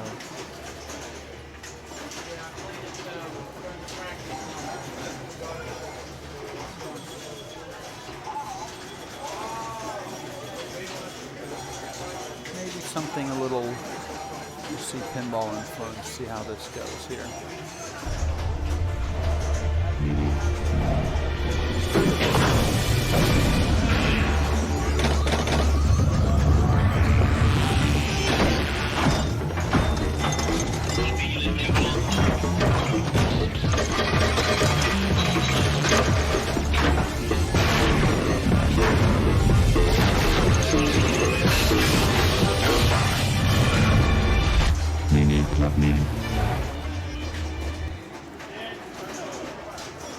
It's always neat to see some pinball in the media clips. And it's funny because you'll still see that. It's just like whenever there's any sort of pinball arcade or pinball show happening in a city, the local news pretty much always sends a crew out to cover it. So pinball is still something that America was brought to America and became America's own pretty much creation for the most part, to where that's what we're known for. And pinball's known for being basically an American perfected thing to where it's in our culture. So you'll see whether it's car commercials or I've seen some British ATM bank commercials that'll have pinball as a basis. But air aces, we have, oh, Cheesy Pete's. We have our co-host Norma Jennings on air aces right now. 13,690. It's a 5-ball game. I think she's got another ball or two after this, maybe. Oh, she's just had 3 bad bounces there in a row.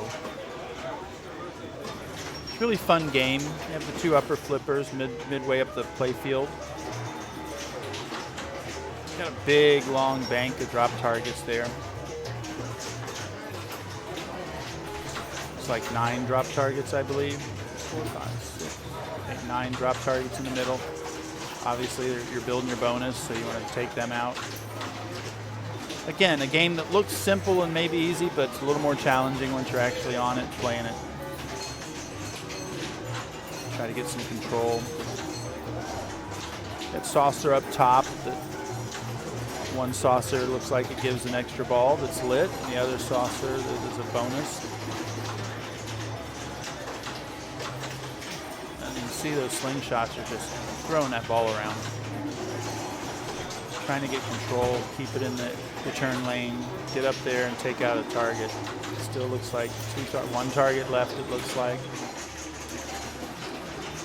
And the bank should reset. There it goes. Bank resets and keep working up towards, already up to 16,000 it looks like for bonus. 17, 18. Much better ball than the last 3 that really she took a beating on. Now, if possible, they've changed the extra ball award to a score. If not, the decision's been made to play extra balls on the games where they can't turn off the extra ball to actually play it. So that might have been her last ball. It was a good ball. It's still counting down the bonus. It's like 45. Nope, still going. 50,000, 51, 52. Good ball. And she's got another ball coming. 53,000, still going.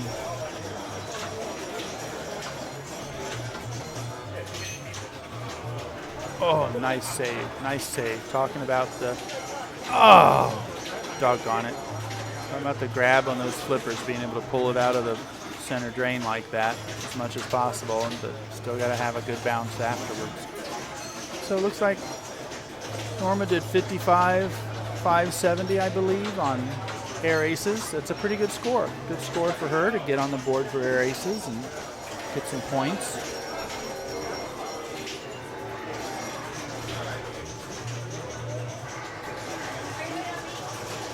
So we'll see if she wants to take another pass at it now or take a break. Stepping away from it.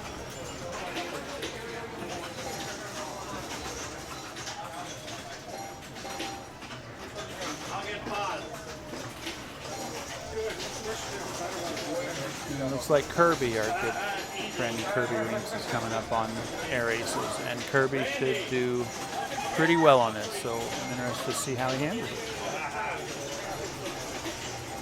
When you've got a saucer, just nothing you could do on that. When you've got a saucer, in this case 2 up top, myself, I'll maybe give a full plunge on the first ball and see where it actually goes. If it goes right into a saucer, I'll probably continue that. If it goes a little past it or a little short, I'll adjust the plunge a little bit to try to make sure that I'm not just throwing the ball up there without doing anything. If you can time your plunge to get the ball up into a saucer or get it up into a scoring mechanical item up there, you definitely want to do that, because that's free points at that point, basically free. You didn't have to make a certain shot to get it. You're just putting it up there and getting some points for pulling the plunger. Second ball wasn't too great. He's got the saucer there, so hopefully he knows what he's doing on that plunge for that. Just got to start knocking those targets down and getting that bonus up. Looks like the bonus either maxes out at, might just max out at 29. Once you get it up 10 things knocked down, your 10,000 will be lit on the left at the top of that bonus row, and then the 20. Second time you go through the targets. Not a great third ball, so I think he's on the fourth pin here.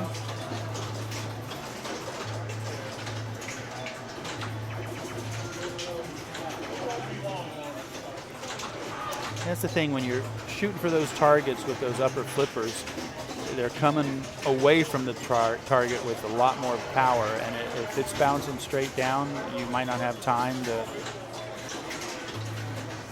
get a hold of it and save it. So he's just right there, very quick return from using the upper flipper to hit that drop target. So, and again, every player is going to take it a little bit different. You might want to just try to make a lot of those shots off the lower flippers. I've seen games with flippers like this, and the players sometimes barely use or won't even use the top flippers because of the risk. It's that risk-reward scenario is the phrase I hear a lot. If there's a big point reward you want to go for, but it's a risky shot, where's the ball going to go after it leaves that target? You may make the shot, you may score that point, but where does it go afterwards? If it's going to somewhere that you really quick, like we saw happen right there, or it's going somewhere maybe towards the out lanes, that's something you just got to decide what your risk-reward challenge is. And now looks like, I believe, Alex Marino coming up 2 air aces. So we'll see what Alex can do. Kirby did not do as well as I thought he would do on that. He's a great player, just did not have a great game on it. So Alex is now going to see what his strategy is. Stay in there. There we go. Looks like he's shooting the targets from the safe lower flippers. Stays in the return lane. We'll see what he does when he gets the ball up there for an upper shot, whether he actually uses those top flippers or just plays a little more safe. Obviously, pretty much easy to get the ball up into the upper pop bumper saucer area from the lower flippers. Be a little harder to do that with the upper flippers. So. And he's taking an occasional shot at the drops, but looks like he's really using out the out lane. Really using the lower flippers, like I thought earlier. Be a little more safer and have more reaction time after the ball leaves the drop target area. So I believe he's coming up on his third ball, maybe. Did not get any saucer. He's taking some shots. Now see if that had gone out there. The angle's a lot more sideways when the ball is coming away from those upper flipper shots. So a lot more chance of it going down the out lane. Whereas when you take those shots like that from the lower flippers, yeah, you're running the risk of going down the center, but I think you've got a little more chance of saving it and moving on to your next target. Keeping it alive. He did take a shot. Now you can see right there, he didn't get anything for that upper flipper. Sharper angle shot.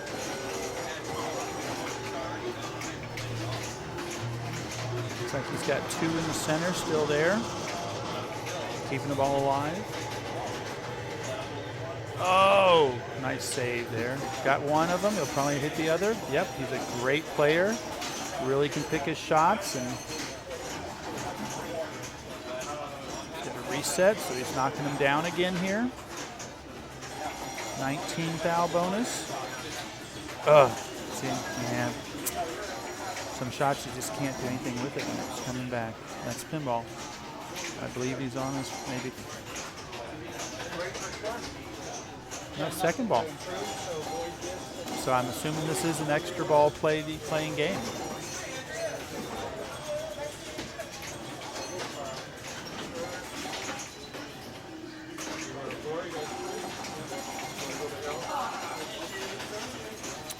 Targets reset at the beginning of the ball and back to just knocking them out again. It's nothing you can do there. That's what, once that sideways motion is going on with that slingshots.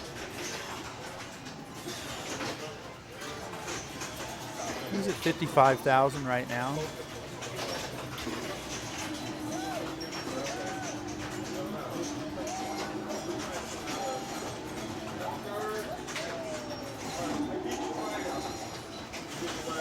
Ooh, little tight there. Taking one of those center shots. Couldn't send it straight back down the middle, but he's working it. That's going to be tough, yeah. Again, when you've played enough pinball, you see a ball start to make a certain arc or move, and you know that that's pretty much it for that ball. So I believe he's on his maybe 5th ball. Can't quite see past him on the back glass to see where he's at. So I'm going to think there's nothing he could do. He's going to keep the score, so it might be as high so far on it. I'm guessing 68,000. Not a bad score. You pretty much want to play all the games and get a couple scores up there. So once you've done those required number of games out of the main classics bank there, that's when your score will show up and your ranking will show up. So you might see if anybody else is queued up on it. If not, he might play it again. And if somebody else is queued up on it, he might say, put me back in line for it or look at something else. So he's looking towards Harlem Globetrotters. New player coming up on Air Aces. Not sure who it is.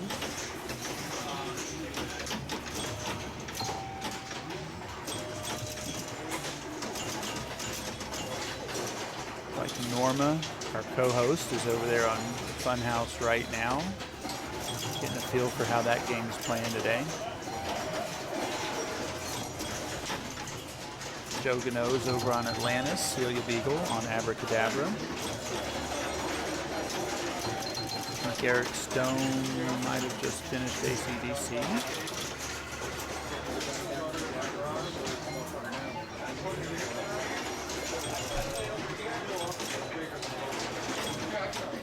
The Air Aces is, again, electromechanical. Let's see if I just missed it on the scroll there where ear is from, but oh, there we go. Fun game.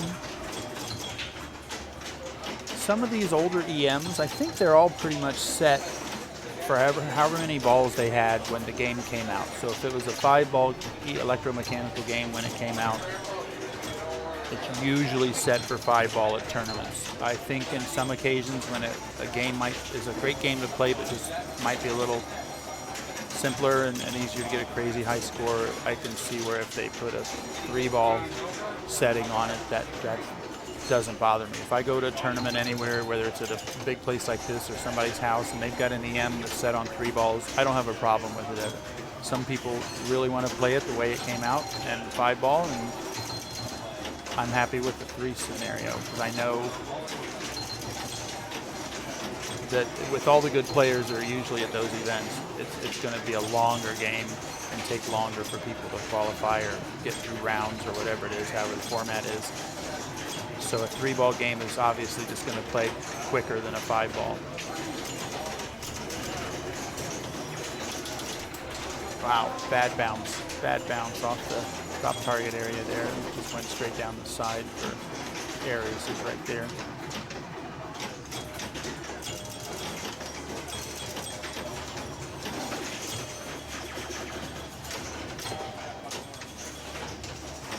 Yeah, the crowd is thinning out a little bit, not as stacked as it was when everything started around 7 o'clock or so.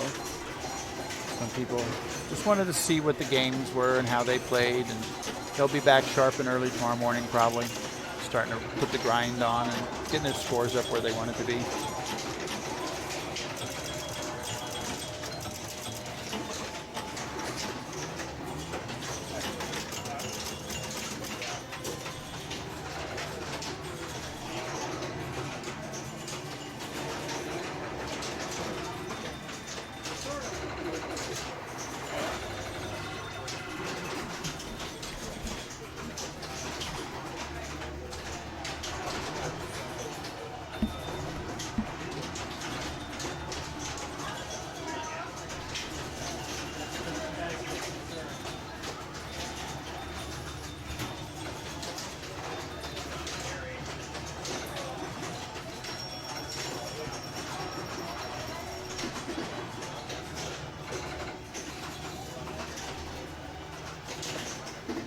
Score for me?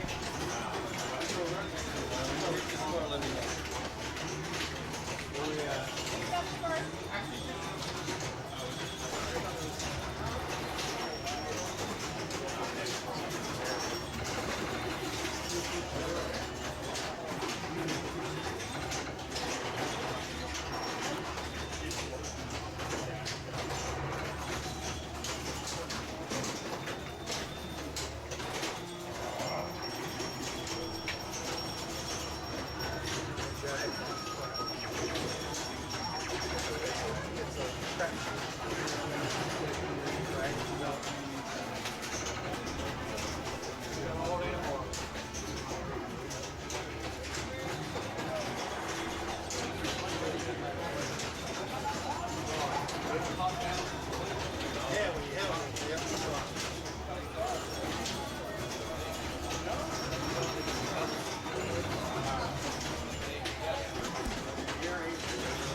Norma just finished a game on Funhouse. We'll see if she's going to go to Harlem, which she is.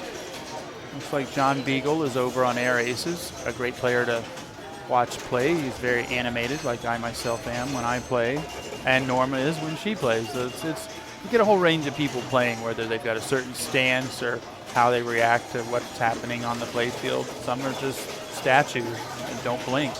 They're just there doing their thing. Brian Domini's a great player. Every now and then he gets excited. He'll do a little jump or two, and I've tried to emulate that on occasion to much enjoyment by me.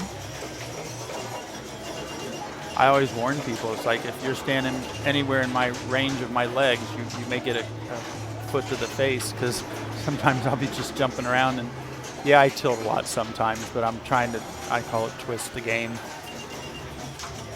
And if the cabinet's made out of rubber, that's how I'm treating it. I'm trying to twist it sometimes to get the ball where I want it to go without actually tilting. And more times than not, yeah, I'll still tilt, but I tell people just don't be standing behind me if I'm playing, because I'm just all over the place. So some people are like that, some are not. John Beal, looks like he kept the score at 43, so I don't know if that's an early game for him, one of the first times he's played. And it does look like Brian Domini is coming up to Arias now. So we'll see what he does here.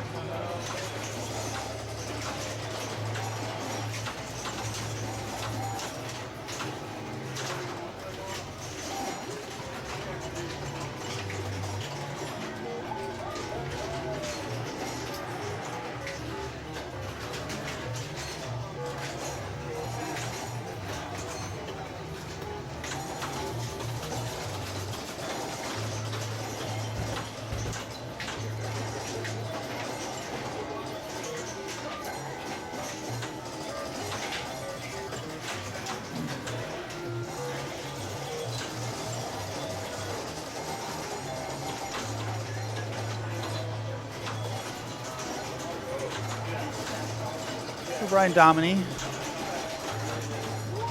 getting going here on Air Aces. Both top saucers are lit. Wow, amazing save there. Again, the flipper rubber has still got the grab on the tips there, so that work may not be as easy tomorrow towards the end of the day.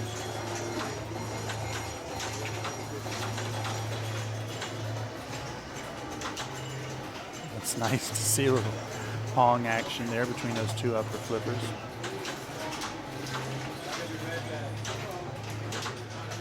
And he's using those upper flippers, and he's successful taking out those targets. I think he's currently 8th right now, it looks like, in the main open division standings. Looks like his highest score or highest ranking right now is number 2 on Super Orbit. So he's a great player on all different ages of games. So we count down the score here. Looks like he's got about 52,000 going on to his next ball there, second ball. So that was a very good first ball, it looks like, unless he's playing an extra ball.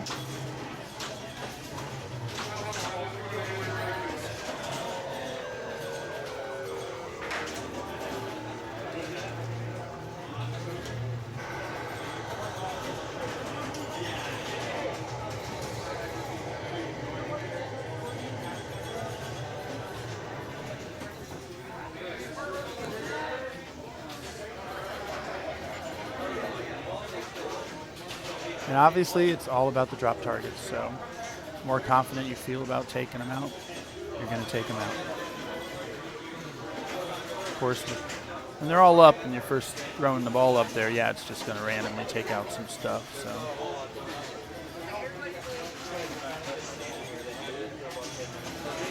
when there's only a couple left up there and you got to nail them like he's doing right there, you definitely got to watch out for the bounce afterwards.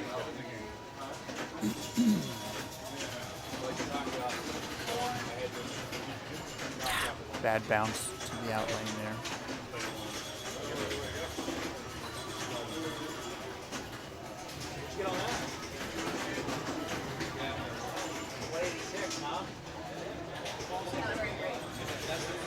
Looks like currently the high on air aces is 81. I would have thought it'd been a little higher than that, but we may see Brian take that down here. I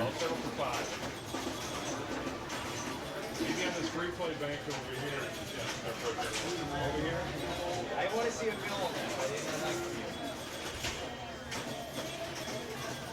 This guy right here. Yeah. Good. What's in the garage right now? So we got TNA. TNA and Fireball Classic, second. Got one of those funny things. They got a whole bunch of got to swing by. 73, closing in on that 81 high.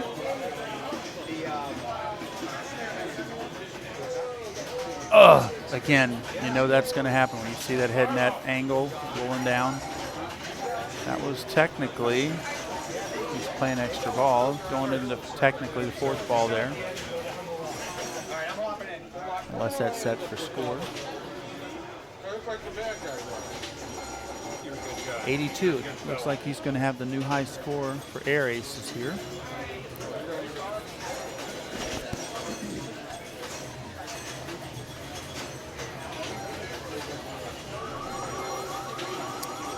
I discussed earlier, he not on this ball, but he may roll it depending on what he does here on air aces for his, looks like his last ball.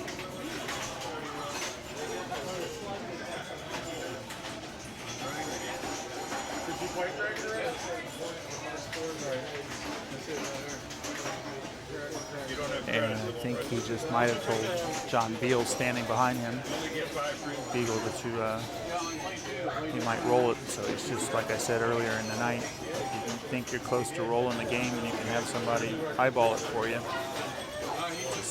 I mean, there's not been an occasion of anybody trying to fake or cheat or anything like that. It's just common courtesy that you let somebody else know that you're about to maybe roll it. So it looks like Brian ended up with 92,230 on air aces, which apparently is the new high score for that game. Now tomorrow, again, when people are really grinding and cranking and trying to make things happen tomorrow, that may not hold, but I think that may hold for the evening here. We've got another 48 minutes or so. We will probably be winding down the streaming here shortly whenever Norma pops back over. She's still getting some games in here before the end of the night.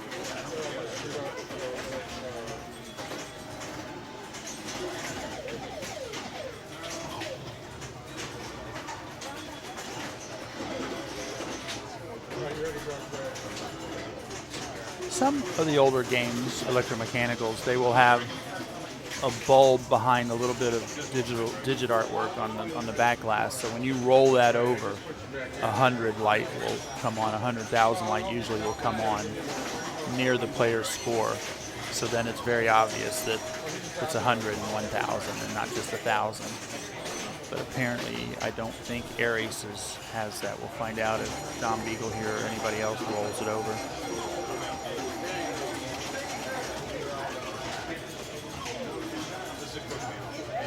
Looks like the son of Jeff Palmer, Atticus Palmer, is here now. So if he's staying for the weekend, which I'm thinking he is, he might put some games up, some scores up on some games here before midnight. If not, he may just play tomorrow. So Atticus Palmer being one of the Palmers who've had their names up on the banners in the other room here at the Pinball Asylum for the Point Monster champions over the years. And again, like right now, I can see Atticus Palmer and Brian Dominy and Eric Stone all talking about what games are good, what's going on with everything everywhere. So it's all a community. Like Norma and I've said before, a really good community of good people here playing pinball.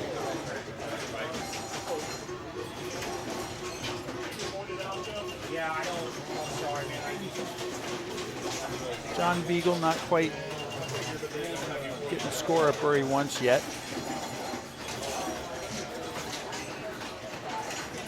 good nudging. I was going to say almost to choose which, rather out lane or return lane, and he nudged it totally away from both choices, so a much safer scenario there.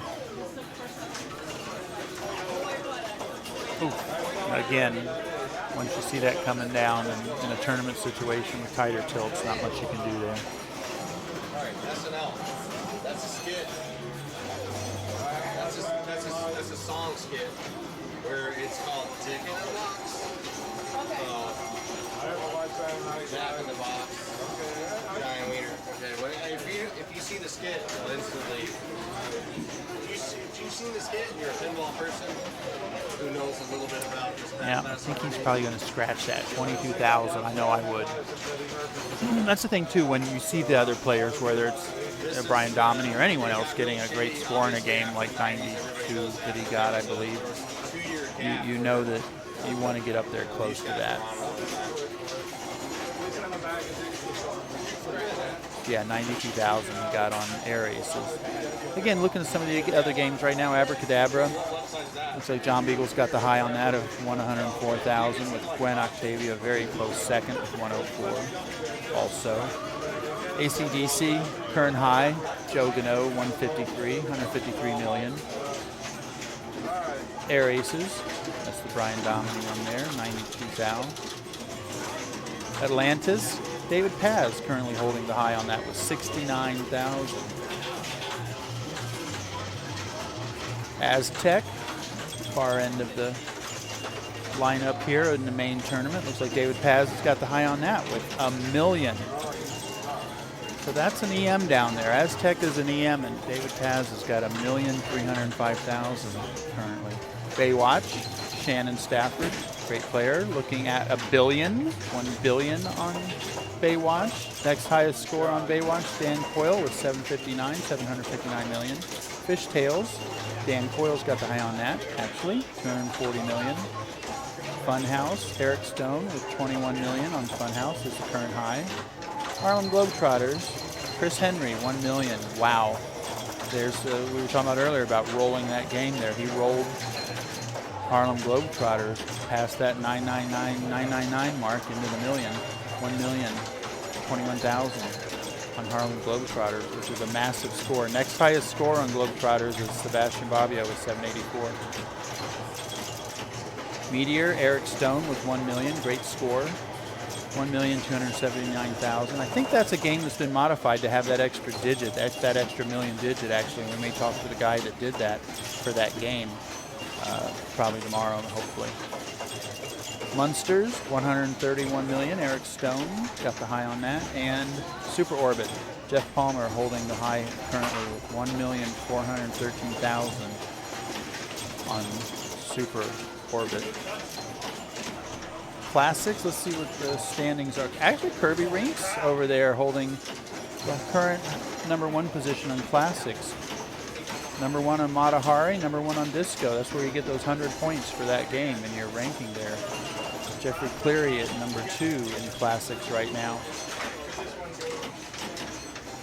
So it looks like some of the lineup on Classics, if you go to neverdrains.com/Asylum 2019, you'll see it looks like everybody's kind of getting their feel for it. A lot of good players are currently past that 8-player finals cutoff.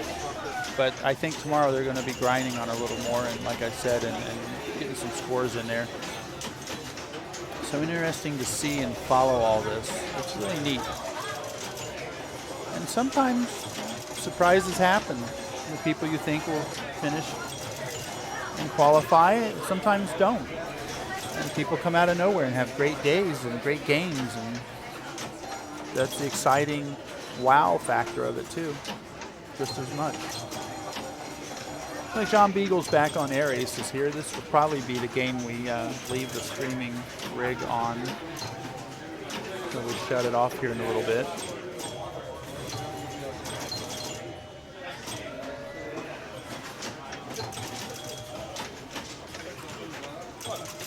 Yeah, don't tilt that.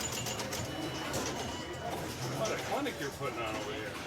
Damn, I need to go get the rig here and get this in film. Same player shoots again.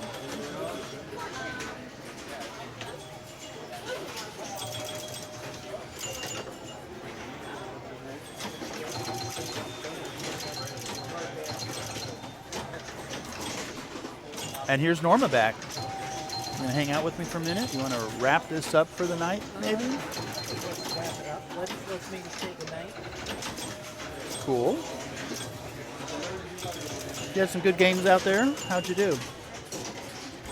I was pretty happy just now with my performance on Super Orbit. If you go take a look over there on the old Super Orbit there, I'm not gonna toot my own horn, but just put up Look number at that. 7 over there. Wow. I think you a topped million the million. points. Million points would be enough to be in the conversation there. Get So some good points. yeah, I think so. I think you. that's what you really have to do. I mean, the fact is, this is just turning into a very, very competitive tournament here. I'm going to give you guys the absolute latest Open Division standings right here, and Eric Stone starting to make his move here. These are names we figured would be near the top. Eric Stone, Dan Coyle, David Paz, Jeff Palmer, Eric Waltz, Brian Dominy, Shan Stafford. There's very few surprises here, except maybe Gwen Octavian and Steel Beagle. Those are two. Colton Van Door. I don't really know. I love seeing the new people come in. I do. Vince Gellamine is hanging on. Carlos Montemore, Steve Marsh, and then it goes from there. It's still early, but it's sure to be exciting. Absolutely. So I think we may be wrapping this up for the night. All I can say is thank you very much. This was our first time. Really, our first time for everything, and I don't know what else to say except I think we did a pretty good job, and I hope that everybody enjoyed it.